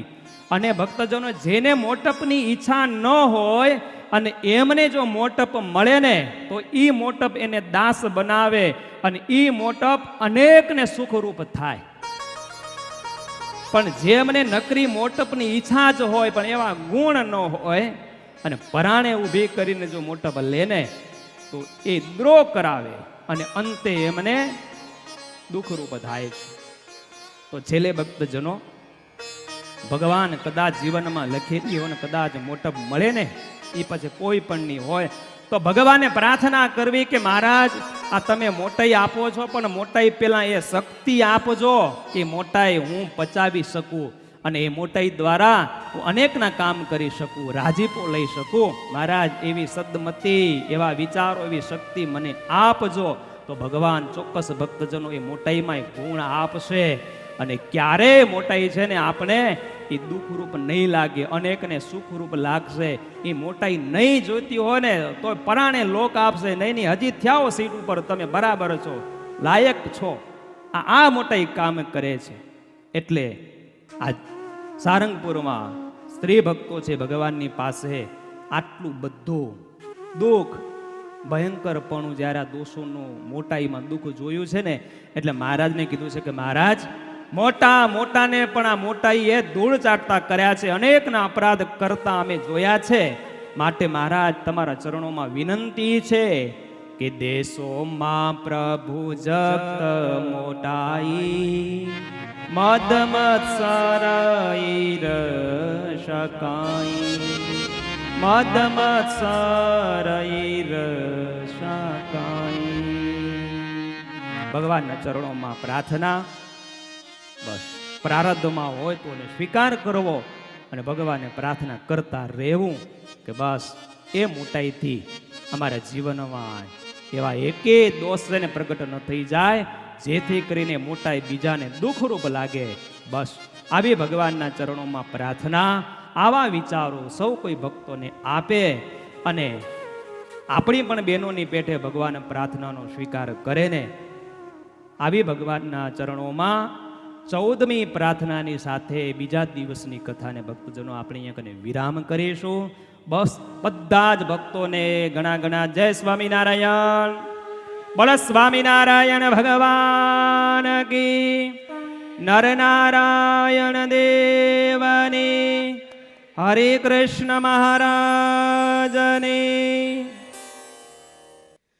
વર્ણિવૈશરમણીય દર્શનમ મંદહાસરુચિરાનનાંબુજમ પૂજિતમ સુરનરોત્તમૈર્મુદા ધર્મનંદનમહં વિચિંતયે. ઉપાસ્ય ઇષ્ટદેવ ભગવાન સ્વામિનારાયણ. આ દિવ્ય સભામાં વક્તાનું આ કથાનું શ્રવણ કરાવતા વક્તા શ્રી શાસ્ત્રી સ્વામી કૃષ્ણ વલ્લભદાસજી, વડીલ સંતોમાં સદગુરુ પુરાણી સ્વામી શાંતિપ્રિયદાસજી સ્વામી, સદગુરુ સ્વામી વિશ્વવલ્લભદાસજી, તેમજ ગવૈયા સ્વામી વ્રજવિહારી સ્વામી, દિવ્યમુનિ સ્વામી, નિર્ભય જીવન સ્વામી, સત્ય જીવન સ્વામી, સર્વે યજમાન પરિવારો, સાંખ્યોગી માતાઓ, સર્વે વાલા ભક્તોને ભાવથી જય સ્વામિનારાયણ. સરસ કથા આવી આજે. કથા આપણી હતી. કોની હતી? આપણી હતી ને. બધાને મોટા થવું છે. થવું છે કે ન થવું? હે? બધાને મોટા થવું છે, પણ કેવા મોટા થવું એની કથા હતી. સત્સંગમાં બેઠા છીએ ભગવાનને રાજી કરવા, ભગવાનના ધામને પામવા.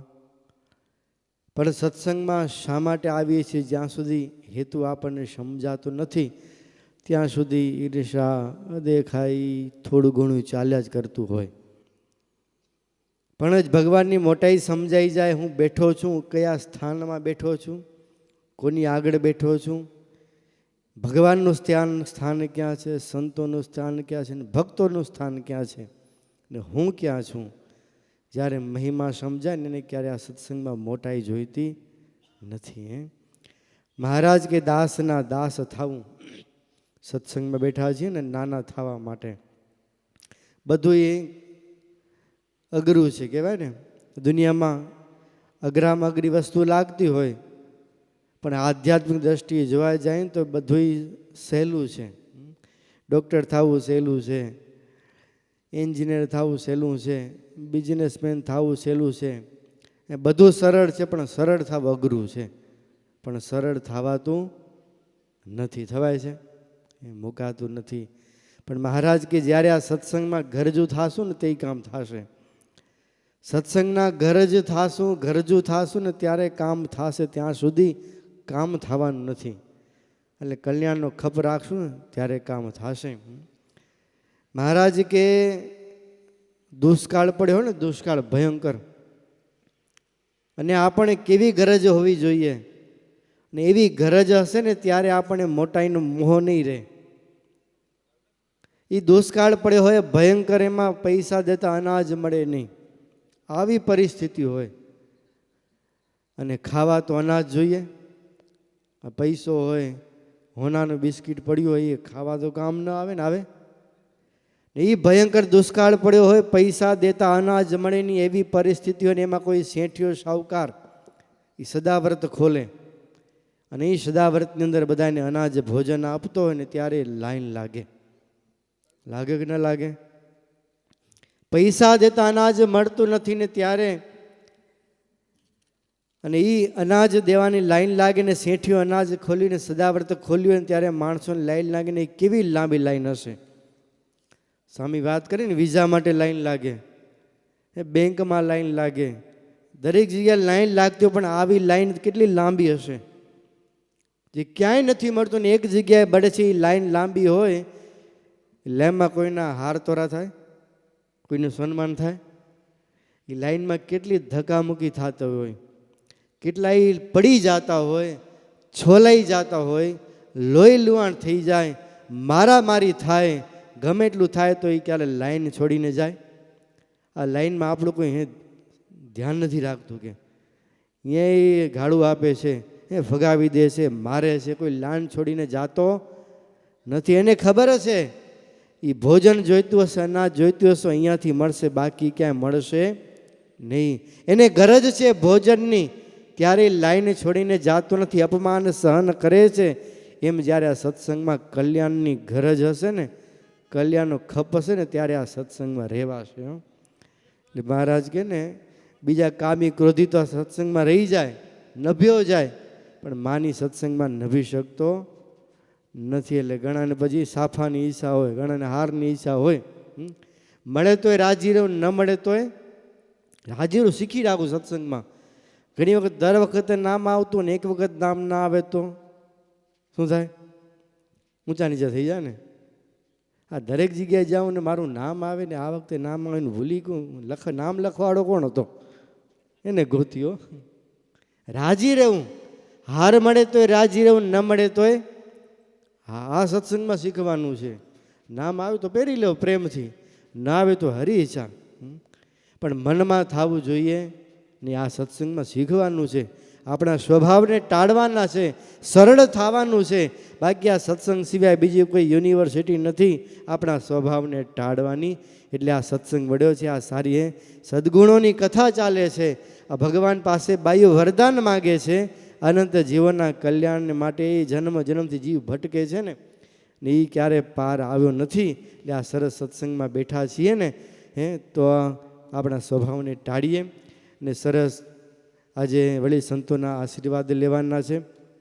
તો થાણાથી પધાર્યા છે સદગુરુ પુરાણ સ્વામી શાંતિપ્રિય દાસજી સ્વામી. એમના ચરણમાં વિનંતી કરીશ, સ્વામી પધારશે ને આ સભાને આશીર્વાદ આપશે. ને કાલે વહેલી સવારે સ્વામી અહીંયાથી પાછા થાણા પધારવાના છે. કાલે પાછું શનિવારનો દિવસ છે, એટલે શનિવારે અમારો સભાનો દિવસ કહેવાય. શનિવારની અમારી ડ્યુટી કહેવાય, સમજ્યા? એટલે સાંજે સભાનો દિવસ છે કાલે, એટલે સ્વામી સવારે અહીંયાથી વિદાય થશે.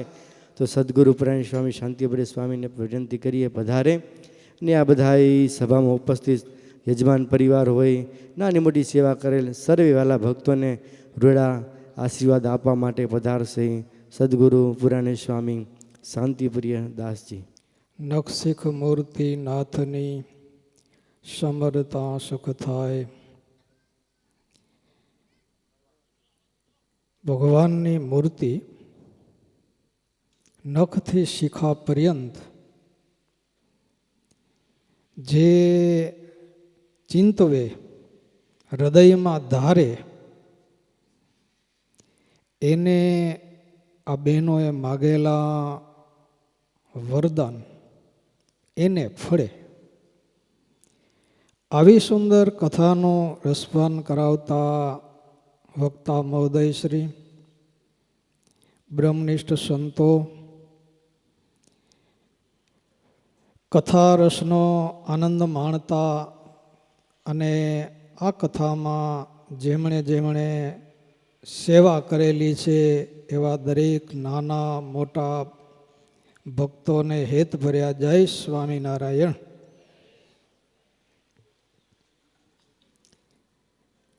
આજની આ સુંદર કથા આપણા જીવનમાં જો ઉતરી જાય ને તો કોઈ કલ્યાણથી વંચિત રહે નહીં.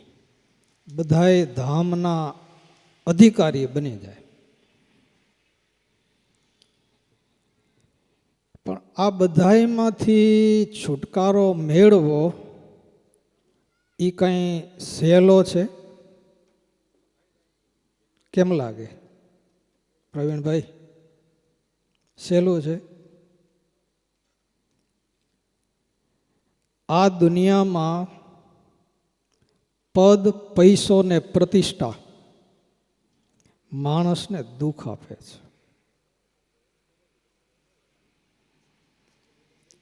જે આના મોહમાં ફસાયો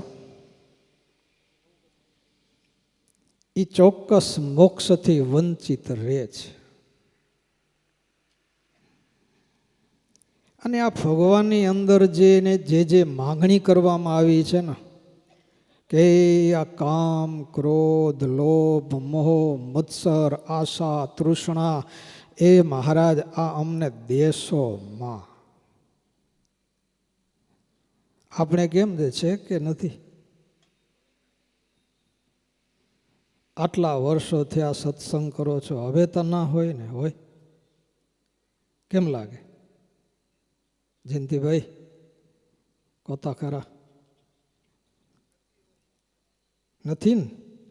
કામ નથી, ક્રોધ નથી, લોભ નથી, ઈર્ષા નથી, કાંઈ નથી ને? તો મહારાજને કંઈ આવી જ જાઓ, આ તૈયાર છે, બધા ધોયેલા મૂળા છે બધા. કેમ લાગે? બહુ કઠિન છે ભાઈ. જન્મો જન્મ આજ હેરાન કરે છે. જન્મ ધરાવે છે કોણ? એનું નિમિત્ત કોણ? બિયારણ કોણ? બિયારણ વિના છોડ થાય નહીં. તો વારે વારે જન્મ થાય છે એનું કારણ શું? તો કે આ બધા દોષો છે. મહારાજે મધ્યના 13મા વચનામૃતમાં વાત કરી. આ દોષોથી મૂકવું કઈ સુગમ છે?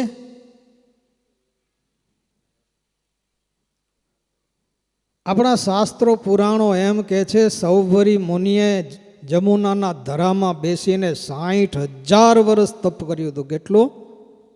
60,000 વર્ષ. ક્યાં બેસીને? જમુનાના ધરામાં. અરે તમે પાણીના હોજના તળિયે તા બેસી જોજો કે પાણી તળિયે બેવા દે છે. કોઈ દી પ્રયત્ન કર્યો છે હોજમાં નીચે બેહવા? એ પાણી કોઈ દિવસ બેસવા ન દે પલાઠી વાળીને. છતાં એ જમુનાના ધરામાં તપના બળથી 60,000 વર્ષ બેઠા હતા. પણ એક માછલાને માછલીનું મૈથુન જોયું ના, 60,000 વર્ષનું તપ ખોવાઈ ગયું. 60,000 વર્ષ તપ કર્યું, છતાં આનું મૂળિયું ન ગયું. કહો તો આપણે કેટલા હજાર વર્ષ તપ કર્યું? 60,000માંથી એક મીંડું કાઢી નાખશું? કેમ કરશું બાબુભાઈ? એક મીંડું કાઢી નાખી તો એટલા વર્ષ તો હશે ને? નહીં હોય? આનું મૂળિયું કાઢવા માટે હાલો 60,000માંથી 2 મીંડા કાઢી નાખી. હાલો વાંય કેટલા રે? એટલા વર્ષ તો તપ કર્યું હશે ને? નથી કર્યું? હા કે છગડો કાઢી નાખો. ભારી છે. આપણે આનાથી મુક્ત થવું છે. કહો આ 60,000 વર્ષ પછી થાકી ગયા. ઓલે આ ચવન મુનિ 96,000 વર્ષ પલાઠી વાળીને બેઠા હતા. 96,000 વર્ષ. પણ યયાતિ રાજાની એક કુંવરી આવી અને જરાક 2 કાણા હતા, એમાં ડાબડાની સળી ભોંકી અને લોહી નીકળ્યું અને ગુસ્સે થઈ ગયા કે જેણે આ કાર્ય કર્યું હોય, મારા આશ્રમમાં આવીને આ ખલેલ ઊભી કરનાર છે, એ બધાય આશ્રમમાં આવનારના ઝાડા પેશાબ બંધ થઈ જાઓ. અને બંધ થઈ ગયા. આટલી સિદ્ધિ છે એની પાસે, ઝાડા પેશાબ બંધ. હવે પેટ ડમડોળ થાય તો થાય શું ભાઈ? આપણે નાખીએ પણ એનો નિકાસ ન થાય તો 108ને ફોન કરવો પડે. શું કરવું પડે? 108ને ફોન કરવો પડે. અને યયાતિ રાજાએ સૈન્યને બોલાવ્યું અને બધી વાત પૂછી. ભાઈ આના કોઈ અપરાધ નથી કર્યો ના? ત્યારે એક દીકરી હતી, એને કીધું કે પિતાજી મારાથી એક આ વસ્તુ બની ગઈ છે. અને ત્યાં ગયા એ રાફડાની પાસે અને પ્રાર્થના કરી, ક્ષમા કરી. તો એ ધૂળ ખંખેરીને એમાંથી આ ઋષિ ઊભા થયા. ચેવન ઋષિ ઊભા થયા અને કીધું આ ગુનો કરનારને મારી આગળ હાજર કરો. શું કીધું? ગુનો કરનારને મારી આગળ હાજર કરો. એટલે બધા કંપી ગયા. હવે આ થશે શું? ઋષિ ક્રોધે ભરાણા છે. પણ એ નવ યુવાન યુવતી જયાતી રાજાની કુંવરી ન છૂટકે હાજર કરવી પડી. કુંવરી જોઈ એટલે 96,000 વર્ષ જેણે એક આસને બેસીને તપ કર્યો છે એ કુંવરી જોઈને રાજાને કે આ મને પરણાવી દે. શું કીધું? મને પરણાવી દે. હવે આ ડોહો 96,000 વર્ષનો કહો એનું ચામડું કેવું થઈ ગયું હશે? કહો 80 વર્ષના ડોહાનું ચામડું જોજો ત્યાં, અને 16 વર્ષનો છોકરો હોય એનું ચામડું જોજો. આ 96,000 વર્ષનો ડોહો હાથી જેવું ચામડું થઈ ગયેલું એ રાજાને કે કુંવરી પહેણાવી દે. આ લોઢાના ચણા ચાવવા છે, અને આપણે તો ઘૂઘરા બાંધી બેઠા અહીંયા ધામમાં જવું છે, ધામમાં જવું છે. સુગમ નથી. અને આ દોષને જીતવા માટે સહેલામાં સહેલો મહારાજે મધ્યના 13માં ઉપાય બતાવ્યો છે. મહારાજ કે આજ અમને એવી વાત કરવી છે કે આ વાતમાં જે સમજતા હોય ને એ આગળ આવીને બેસો. મોટા મોટા હોય બધા આગળ આવીને બેસો. મહારાજ કે જો કે આ વાત કરવા જેવી નથી, પણ છતાં એમ થાય છે કે કરીએ, જો કોઈને સમજાઈ જાય ને તો જીવનું હારું થાય. મહારાજ કે અમે આ વાત કરીએ છીએ એ કંઈ અમારી મોટાઈ વધારવા સારું નથી કરતા, કંઈ દંભે કરીને નથી કરતા, પણ મહારાજ કે આ વાત અમારી અજમાવેલ છે, શાસ્ત્રમાં પણ મળતી આવે છે. મહારાજ કે અમારું મન છે એને પંચ વિષયમાં બાંધવા ઈચ્છીએ ને તોય બંધાતું નથી. શું કામ? તો કે અમે એ ધ્યાન કરીએ છીએ ને તે આ હૃદયાકાશમાં તેજ તેજ દેખાય છે. જેમ વર્ષા ઋતુમાં આકાશમાં વાદળા છવાઈ જાય ને એમ અમારા હૃદયમાં તેજ છવાઈ જાય છે. અને એ તેજમાં એ ભગવાનની મૂર્તિ અમે અખંડ દેખીએ છીએ. ક્યારેક બેઠેલી દેખીએ, ક્યારેક હરતી ફરતી દેખીએ.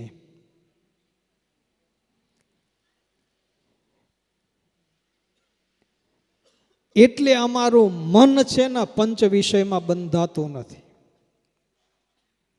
મહારાજ કે એ મૂર્તિને અમે માતાના ગર્ભમાં નહોતા આવ્યા ને તેદી પણ દેખતા, માતાના ગર્ભમાં આવ્યા ને તેદીએ દેખતા. મહારાજ કે આજે પણ દેખીએ છીએ. અમને આ ગઢડું નથી દેખાતો, આ લીંબ વૃક્ષ નથી દેખાતો, અમે ત્યાં જ બેઠા વાત કરીએ છીએ. મહારાજ કે એ મૂર્તિને તમે પણ દેખો છો, પણ જેમ છે એમ સમજ્યામાં આવતી નથી. જ્યારે અમે આ વાત કરીએ છીએ એ સમજ્યામાં આવશે ને ત્યારે મહારાજ કે આ દોષોને જીતવામાં તમને જરાય પ્રયાસ નહીં પડે, સેજે સેજે જીતાઈ જશે. શું કહે છે? દોષોને જીતવા માટે પ્રયાસ નહીં કરવો પડે, સેજે સેજે તમને જીતાઈ જશે. અને જીતાઈ જાય. એ મૂર્તિ મહારાજ કે તમે દેખો છો પણ યથાર્થ સમજ્યામાં આવી નથી. એ મૂર્તિને જે ઓળખી લે, એનું મહાત્મ્ય સમજી લે, એનો મહિમા જાણી લે ના તો જરાય પ્રયાસ પડે નહીં, સેજે જીતાઈ છે. આપણા ગુરુ ઘનશ્યામ જીવનદાસ સ્વામી ઘણી વખત આ વાત કરતા. સમજ્યા? એક નગર શેઠ હતો, પ્રવીણભાઈ જેવો. એણે બેનસો કાઢી એક મોલ બનાવ્યો. મોલમાં બધી વસ્તુ મળે, એ ટુ ઝેડ, તમે જે ધારો એ બધી મળે. બિલ્ડિંગનું મટીરિયલ મળે, રસોડાનું મળે, કપડાનું મળે, સોનાનું મળે, જે માગો એ બધું મળે. એટલે એ મોલમાં માણસો ઘણા આવે. હવે એકલો પહોંચી ન વળે ને એટલે માણસો રાખવા પડે. એણે એ મોલની અંદર 60 માણસો રાખ્યા. કેટલા? કામ કરવા માટે 60. હવે 60નો એક મેનેજર હોય. મેનેજર, એ મેનેજર બોલવામાં એવો કાબેલ ને હોશિયાર હતો કે જે મોલનું પગથિયું ચડે એ કોઈ માલ લીધા વિના જાય જ નહીં. માલ લઈને જ જાય, કોઈ ખાલી હાથે ન જાય, એવી એની બોલવામાં કળા હતી. એટલે એ મોલમાં આવક બહુ. ભગવાને જેમ હોશિયારી દીધી હોય ને તેમ ભાઈ કોઈક અવગુણ દીધો હોય, ન દીધો હોય, પણ એનો સ્વભાવ કેવો? મણિલાલભાઈ, સ્વભાવ કેવો? ઓલું 1.5 સેન્ટીનું મરચું આવે, ખબર હે? અહીંયા મળે 1.5 સેન્ટીનું મરચું. એ કેવું હોય? કેવું હોય? ખાધું હે? એક 1.5 સેન્ટીનું મરચું કેટલા જણાની રસોઈમાં આપણે રસોઈ બનાવીએ તો કેટલા જણાની રસોઈમાં એકલું જ પૂરું થઈ રહે, કાફી. એનો સ્વભાવ આવો. જરાક જો મનનું ગમતું ન થાય તો એને આમ તોડી પાડે, ઉતારી પાડે. હવે ઘરાક કાંઈ બધા હરખા ન હોય ને, કોઈક લે કોઈક ન લે, અને કાં લે તો એ 2-4 ચીજું તો વીખે, આડિયું અવડિયું મૂકે, આનો મગજ જાય, સમજા. અને પછી માહિતી જે આ તોપના ગોળા નીકળે ને, માહિતી તોપના ગોળા, એ ગ્રાહક પાછો એ મોલના પગથિયે ના ચડે. એટલે ખોટ આવવા માંડી. શું આવ્યું? ખોટ આવવા માંડી. શેઠે વિચાર કર્યો, આ તો હવે બધું ખોટમાં જાય છે. હોશિયાર પાછો, પણ એક એનો સ્વભાવ ને બોલવાની જીભડી એવી છે ને, બાકસની જરૂર ના પડે, અગ્નિ અળગાડી દે. હવે કરવું કેમ? રજા દેવી એ પોસાય એમ નથી ને રાખવો એ પોસાય એમ નથી, તો હવે રસ્તો શું કાઢો? પાછો ગ્રાહક ઉપર ખીજાય એટલું નહીં, માણસો રાખેલા હોય નોકર એના ઉપર એવો ખીજાય તે બીજે ત્રીજે દી વળી બીજા ગોતવા પડે. આવો. પછી શેઠે વિચાર કર્યો, એને બોલાવ્યો. કેને? મેનેજરને. અને મેનેજરને એમ કીધું કે ભાઈ તમારું જો કાર્ય બહુ સારું છે, તમારું કાર્ય સારું છે, તમને મહિને હું 20,000 પગાર આપું છું તમારું કાર્ય જોઈને. પણ એક તમે જે ગુસ્સો કરો છો ને માણસ ઉપર, તમે બોલી નાખો છો ને, એ એક વ્યાજબી નથી, બરાબર નથી. કે આપણા ગ્રાહક તૂટી જાય. શેઠ, હું એ સમજું છું કે ન બોલવું જોઈએ, ક્રોધ ન કરવો જોઈએ, પણ થઈ જાય છે એનું શું કરવું મારે? કે જાણું છું કે ન કરવું જોઈએ, ન બોલવું જોઈએ, પણ તોય બોલાઈ જાય છે. કે પછી શેઠ કે જો તમે જો ક્રોધ ન કરો ને, તમે જો ક્રોધ ન કરો, તમારો પગાર ચાલુ મહિને 20,000 પગાર ચાલુ, એ તેદીના વખતમાં 20,000, આજના નહીં. તેદીના વખતમાં 20,000 એટલે 20 લાખ જેવા હતા. શેઠ કે જો તમે આખો દિવસ ક્રોધ ન કરો ને તો હાંજ પડતા તમને 2,000 બીજા આપું. કેટલા? 2,000 આપું. તમે ક્રોધ ના કરો તો. આપશો? હા આપીશ. ચોક્કસ? હા ચોક્કસ. હવે નજર ક્યાં પહોંચી? 2,000. એટલે બીજો દિવસ થયો, ડ્યુટી ઉપર આવી ગયા. માણસ ઉપરની વસ્તુ નીચે મૂકી દે, 2-4 કપડાં વીખે, પણ મનમાં એવી ચીડ ચડે એના ઉપર, પણ વિચાર કરે જો ક્રોધ કરીશ ને તો 2000 નહીં મળે, તો 2000 નહીં મળે. દ્રષ્ટિ ક્યાં પહોંચી? 2000માં. હો, એટલે દબાવી રાખે, બોલે નહીં. અને હાંજ પડે ને શેઠને 2000 દેવા પડે. હો, શેઠ ક્યાં તો થઈ ભારી. હો, 2000 દેવા પડે એટલે મહિને કેટલા થશે હિસાબ તમે કરજો. હું ભણ્યો નથી. હો, અને ભણ્યો હોત તો હું સાદો થાત, કલેક્ટરની ખુરશીએ ન બેઠો હતો હું. એટલે હિસાબ તમારે કરવાનો. રોજના 2000 તો મહિનાના કેટલા થાય? કેટલા થાય? એટલે શેઠે વિચાર કર્યો, એટલે આ મેનેજર ડ્યુટી પૂરી થાય ને એટલે જાય. પછી ઓલા 60 જણા કામ કરનારા હોય ને એને બોલાવે ઓફિસ, તમે આવો. અને ગયા પછી કે જો આ મેનેજર આવે ને તમારે એને આંગળી કરવાની. શું કરવાની? એને આંગળી કરવાની. એ ગુસ્સે થાય એવું કરું. શેઠજી ગુસ્સે થાય ને કાલે નોકરીમાંથી કાઢી નાખે. અરે કાઢી નાખે તો હું બેઠો છું ને, તમે શું કામ ચિંતા કરો છો? એની આંગળી કરવાની. કેમ ગુસ્સો કરે એમ તમારે પ્રયત્ન કરવાનો. હવે શેઠ છૂટી દે તો પછી શું થાય કહો? સમજા? પછી તો પાવર આવી જાય. સમજા? ચા કરતા પછી તો પાવર આવી ગયો. ઓલા બીજો દી થયો ને મેનેજર આવે, સમજા, તો એની કાંઈ સ્કૂટી હોય કાંઈ હોય ક્યાંક ને ક્યાંક મૂકી આવે. કાંઈ એના ચંપલા હોય, એક ઊંચું મૂકે ને એક નીચું મૂકે, કાંઈ ને કાંઈ આંગળી કરે. સમજા? પણ આ એવો આમમાંથી આમ ફળફળી જાય, ચપ એના ફળફળ ફળફળ થાય, આંખના ખૂણા લાલ થઈ જાય. પણ વળી વિચાર કરે જો ક્રોધ કરીશ ને તો સાંજે 2000 નહીં મળે, 2000 નહીં મળે. એટલે દાબી રાખ્યો, દાબી રાખ્યો. આમ કરતાં કરતાં મહિનો પૂરો થયો.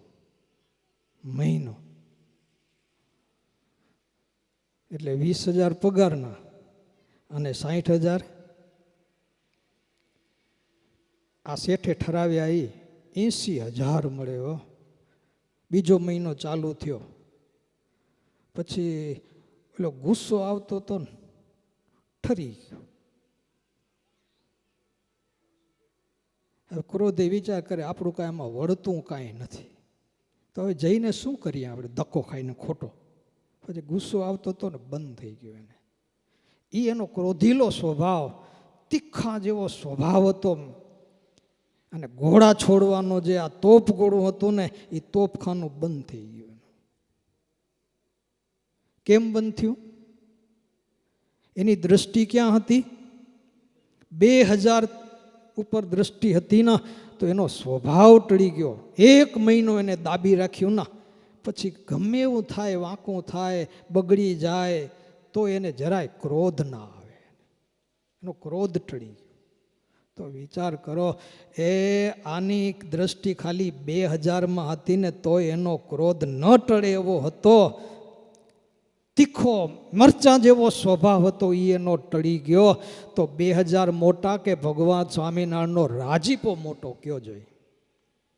કોણ મોટું? કોણ? 2000 મોટા કે ભગવાનનો રાજીપો મોટો? રાજીપો. એટલે મહારાજ કહે છે કે આ મૂર્તિ જેવી છે એવી તમને જો સમજાઈ જાય તો આ દોષ વગર પ્રયાસે ટળી જાય અને એને જીતવામાં જરાય પ્રયાસ ન પડે. એમ જો આપણી દ્રષ્ટિકોણ મહારાજના રાજીપા તરફ હોય કે જો હું આ કરીશ ને તો મહારાજ નારાજ થશે, મહારાજ રાજી નહીં થાય તો મેં ધાર્યું છે ને કે ધામમાં જાવું એ ધામ નહીં મળે. એ આ કરેલી સેવા, કરેલી ભક્તિ મારી વૃથા જશે. જો એક દ્રષ્ટિકોણ આ રાજીપામાં જાય ને તો આ માગેલા ફૂગવાના દોષ છે ને આમ ચપટી વારમાં ટરતા વાર ન લાગે. એટલે આવી આ કથા વાર્તા સાંભળી અને આવો મહારાજનો મહિમા સમજવો, આ મહારાજની મૂર્તિને ઓળખવી. આ મૂર્તિ કંઈ સેજે સેજે મળે છે કહો? એ રમા, રાધા, લક્ષ્મી જેને એક ઘડી નથી મૂકી શકતા કહો. મોટા મોટા મુક્તો છે જેની પાદુકા સેવે, જેના ચરણાર વિંદની પૂજા કરે, એ ભગવાન આજ મને તમને મળ્યા. એની દ્રષ્ટિ આપણા ઉપર પડી. અને અને આ સંતો કે ભાઈ આ દાંત મોઢું આ બધું બગડે છે. કહો શું કે આ મોઢું બગડે, આ બધું મૂકી દો. મહારાજ કે આવા સ્વભાવો આ સભામાં ન ટળ્યા તો બીજે ક્યાં ટળવાના છે? કહો વિચારો તો ખરા. આપણે આ લોકમાં કેટલા દિવસ જીવવું છે? જીવ્યા એટલું છે બાકડ જીવવાનું. હવે બહુ થોડો ટૂંકો સમય રહ્યો છે. ચેતી જાઓ, જાગી જાઓ અને જાગવા જેવું છે. જાગે એનું કામ થશે. એટલે એ હવે માનતા શીખવું. અને હવે બધું ટૂંકું થવા માંડી ગયું છે, સમજ્યા? પહેલાં બધા મોટા મોટા નામ રાખતા, હવે નામ કેવા નાખે? બધા શોર્ટકટ નામ ગોતે ને, ટૂંકા અક્ષરવાળા. એટલે આ દુનિયામાં કહેવત પડી, અમે બે અમારા, બોલો તો ખરા, અમે બે સારું છે. નાનું કુટુંબ સુખી કુટુંબ, પણ એમાં અમને ખોટે. હવે પાછા એમાંય પાછા તમે સુધારો કર્યો, અમે બે ને અમારો એક. તો પછી અમે આ સાધુ ક્યાંથી કાઢશું? કોવેલા આપણા વડીલોના કેટલા દીકરાઓ હતા, અહીંયા સાધુ આવ્યા છે. એટલે ટૂંકું ગોતે આપણી હવે જિંદગી એ ટૂંકી રહી છે. જિંદગી ટૂંકી રહી છે, એમાં આપણે કામ કરવાનું છે. આ સ્વામિનારાયણ ભગવાને શરીરે આપ્યું છે ને, શરીર એના અવયવો છે ને એ 2 જ અક્ષરના છે. કેટલા? 2 અક્ષરના છે. ખબર છે? જાણ્યું છે? આને શું કહેવાય? શું કહેવાય? કેટલા અક્ષર? 2. એના માથે આ ઉગે એને શું કહેવાય? હે? કેટલા અક્ષર? આને શું કહેવાય? આને શું કહેવાય? કેટલા અક્ષર? 2. આને શું કહેવાય? કેટલા અક્ષર? 2. આને શું કહેવાય? કેટલા અક્ષર? આને શું કહેવાય? કેટલા અક્ષર? આને શું કહેવાય? કેટલા અક્ષર? આને શું કહેવાય? શું કહેવાય? કેટલા અક્ષર? આને શું કહેવાય? કેટલા અક્ષર? આને શું કહેવાય? શું કહેવાય? કેટલા અક્ષર? આને શું કહેવાય? એને શું કહેવાય? કેટલા અક્ષર? આને શું કહેવાય? કેટલા અક્ષર? આને શું કહેવાય? કેટલા અક્ષર? આને શું કહેવાય? કેટલા અક્ષર? એનાથી નીચે જાઓ, જેમાં ખાધેલું કોથળીમાં આવે એને શું કહેવાય? કેટલા અક્ષર? 2. પગ કેટલા આપ્યા? 2. પગના અક્ષર કેટલા? એ પગ વચ્ચે હાંધો આવે એને શું કહેવાય? શું કહેવાય? કેટલા અક્ષર? જેના ઉપર આખા શરીરનો વજન હોય એને શું કહેવાય? કેટલા અક્ષર? છે કંઈ ત્રીજા અક્ષરવાળું કંઈ? 2 અક્ષરવાળું ભગવાને આખું આપણને આ શરીર આપ્યું છે. શરીર એ બોધપાઠ માટે છે કે હવે બોધ ગઈને થોડી રહી, થોડી બી અબ જાય, થોડે દેર કે કારણે તાલ ભંગ ન થાય. બહુ ગયું ને હવે થોડું આ સત્સંગમાં રહ્યું છે. એટલે થોડોક ટાઈમમાં લાંબુ ધામમાં પહોંચીએ એટલું કામ કરવું છે. એટલે બધાએ તમે જાગૃત છો કે નથી? પછી રહી ન જતા હો.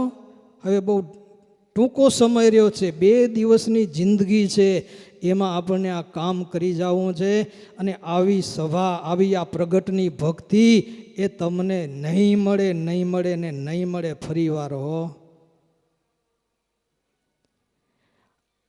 8 અબજ ને 64 કરોડ વર્ષ જ્યારે પસાર થશે ના, ત્યારે બ્રહ્માનો 1 દી થશે. હો કેટલો?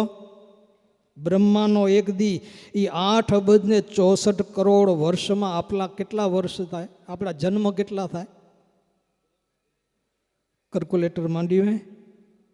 કેટલા જન્મ થાય? આવો તો બ્રહ્માનો એક દિવસ થાય અને આવા 30 દિવસનો એક મહિનો થાય. આવા એક મહિનો એટલે આવા 12 મહિનાનું એક વર્ષ થાય. અને આવા જ્યારે 100 વર્ષ જ્યારે પસાર થાય ને ત્યારે એક કલ્પ થાય. આવા 3.5 કરોડ કલ્પ જ્યારે પસાર થાય ને ત્યારે ફરીને આ માણસનો દેહ આવે.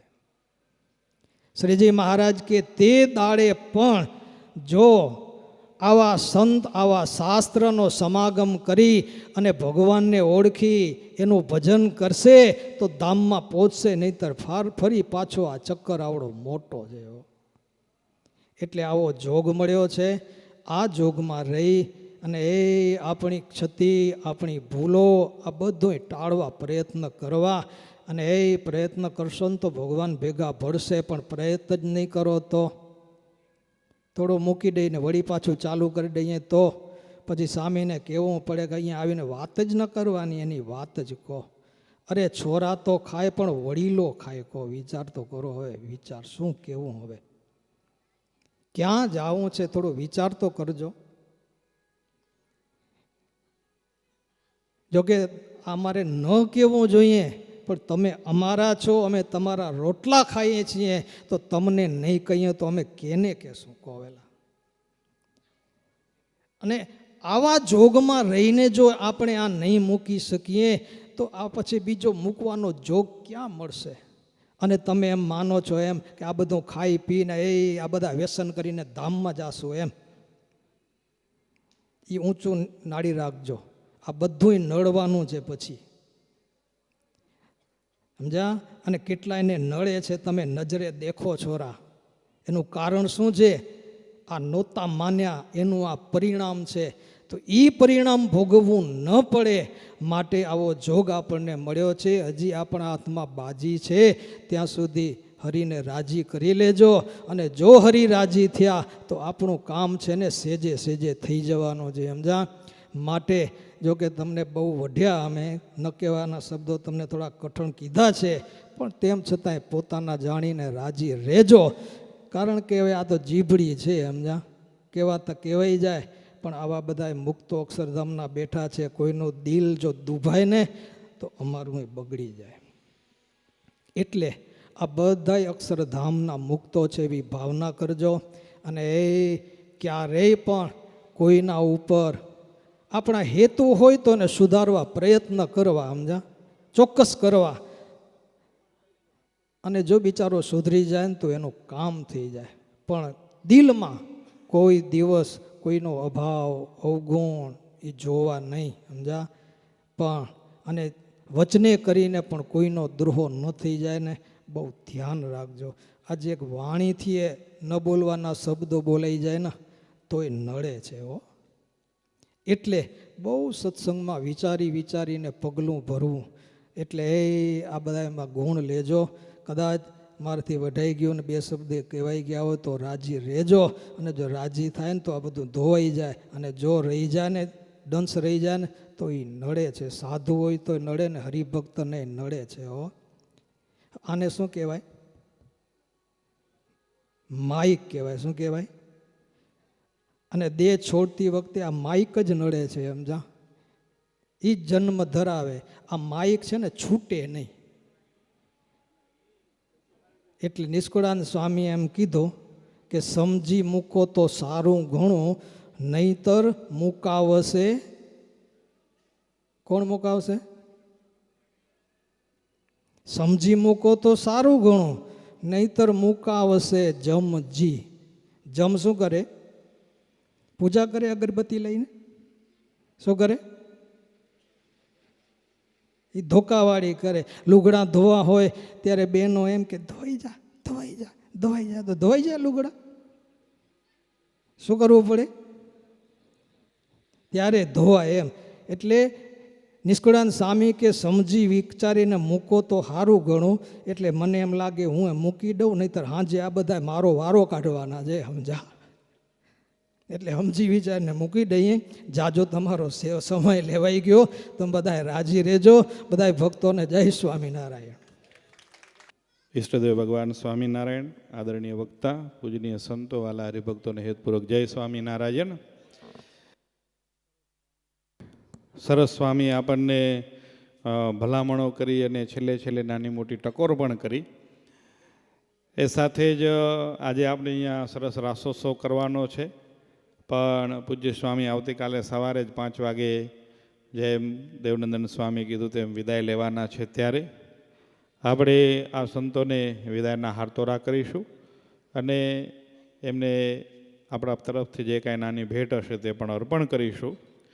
તો સંતોના અહીંયા વિદાયના હારતોરા માટે હું આહુત કરીશ. સંત પૂજનના યજમાન બન્યા છે એવા હરિભક્તોને પૂજ્ય સદગુરુ પુરાણી સ્વામી શાંતિપ્રિય સ્વામીનો પુષ્પહાર પહેરાવી અને એમને વિદાય અર્પણ કરશે સંત પૂજનના યજમાન પરમ ભક્ત હસમુખભાઈ કરશનભાઈ ગોગારી. તેવી જ રીતે થાણા મંદિરના કોઠારી પૂજ્ય શાસ્ત્રી સ્વામી દેવનંદન સ્વામી એમનો હારતોરા કરી અને એમનું અહીંયા વિદાય કરશે નિમેશભાઈ જગદીશભાઈ સાંખલા. અને એમની સાથે સહકોઠારી છે એવા પૂજ્ય પુરાણી સ્વામી નિર્ભય જીવન સ્વામી, એમનું પણ વિદાય સન્માન કરશે દીપકભાઈ પરસોત્તમભાઈ નાકરાણી. સાથોસાથ તાણા મંદિરમાં બિરાજતા શ્રી ઘનશ્યામ મહારાજ માટે જે ભેટ છે તે અહીંયા શ્રી કડવા પાટીદાર સ્વામિનારાયણ સમાજના પ્રમુખ શ્રી જયંતિભાઈ માવજીભાઈ ચૌહાણ પધારશે અને સ્વામીને જે ભેટ છે તે ભેટ અર્પણ કરશે. જયંતિભાઈ.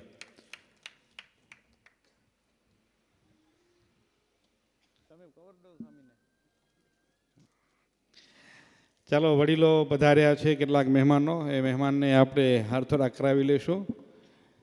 તો સંત પૂજાના યજમાનો છે પ્રવીણભાઈ, રાજી રહેજો. સૂતક એ ને અમે તમારી પૂજા સ્વીકારે. મને કીધું કે 4 યજમાન છે સંત પૂજનના, 2 યજમાનને હૂતક છે અને 2 યજમાન છે, ત્રીજા કેનું નામ લેવું? મેં કીધું જે છોકરો સારામાં સારી સેવા કરતો એને ગોતી આવો. આ લોકો દીપકને ગોતી આવ્યા કે આ સેવા સારી કરે રહો, એટલે મેં કીધું એ સ્વામીને વિદાય કરાવશે.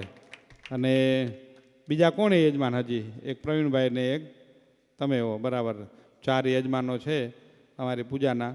અમે તમારી પૂજા આમ શું કહેવાય નેટ બેન્કિંગથી સ્વીકારી લીધી ડાયરેક્ટ. કેટલું ઓનલાઈન આવે ને, આ ઓનલાઈન સ્વીકારી. રાજી રહેજો, ધન્યવાદો. જો આપણી કને વડીલો પધાર્યા છે, પ્રથમ સત્રથી જ આવેલા છે, પ્રથમ સત્રમાં એમને આપણે સન્માનિત કરવાના રહ્યા, તો હમણાં અવશ્ય યાદ કરીશ. રણુથી પધાર્યા છે વડીલ એવા મૂળજીભાઈ દેવશીભાઈ નાકરાણી પધારશે. પૂજ્ય સ્વામી પાસે પધારતા આવજો. વિજેશભાઈ રામજીભાઈ પોકાર પધારશે. વિજેશભાઈ આવજો. હરિભાઈ શિવજીભાઈ ભગત, આ બધા પ્રથમ સત્રથી જ આપણી વચ્ચે હરિભક્તો પધાર્યા છે. પ્રેમજીભાઈ માવજીભાઈ નાકરાણી, છગનભાઈ ભીમજીભાઈ પોકાર, વાલજીભાઈ પ્રેમજીભાઈ સાંખલા, જયંતિભાઈ લાલજીભાઈ પોકાર, વિશ્રામભાઈ ધનજીભાઈ પોકાર, પ્રવીણભાઈ હંસરાજભાઈ ભગત. હાર પહેરી રાખો છે આપણી કને ઘણા. પછી શામજીભાઈ લાલજીભાઈ પોકાર. એમ લાગશે જરૂર પડે ને આમ, છગનભાઈ પહેરી રાખો, ખબર પડે તમને હાર પહેરાવી દીધો નહીં, ફરી નામ બોલવું પડશે પાછું અમને. તો જોકે રણુ સત્સંગ સમાજના પ્રમુખ કાંતિભાઈ મોહનભાઈ ગોગારી પણ પધારેલા હતા. તેવી જ રીતે અમદાવાદથી કેસરાભાઈ કરશનભાઈ ગોગારી, કરજણથી પણ મણીલાલભાઈ માવજીભાઈ ગોગારી, કંડારીથી કાંતિભાઈ કરશનભાઈ ચૌધરી, હવે એ કરજણ જ લખજો હવે. અને ગામોઠાથી રમેશભાઈ પધાર્યા છે, તથા રમેશભાઈની સાથે એક બીજા પણ ભક્ત છે, આવી જાઓ અને હરિભક્તોને અવશ્ય યાદ કરીશ.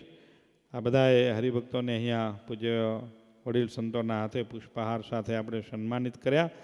આવો, હવે આપણે સમય બહુ નથી લેવો, બસ હમણાં જ પૂર્ણાહુતિ કરી, આરતી કરી અને સીધો રાસોત્સવ કરીશું.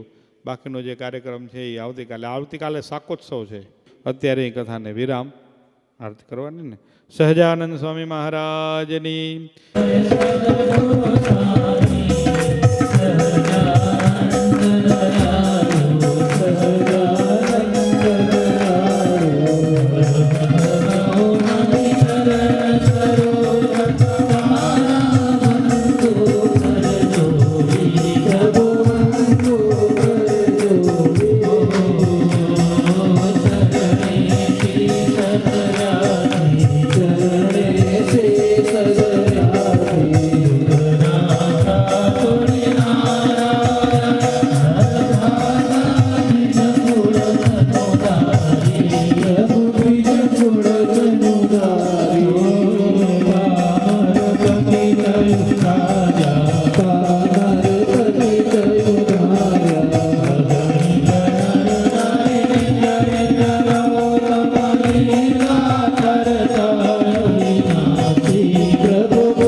પ્રદક્ષિણા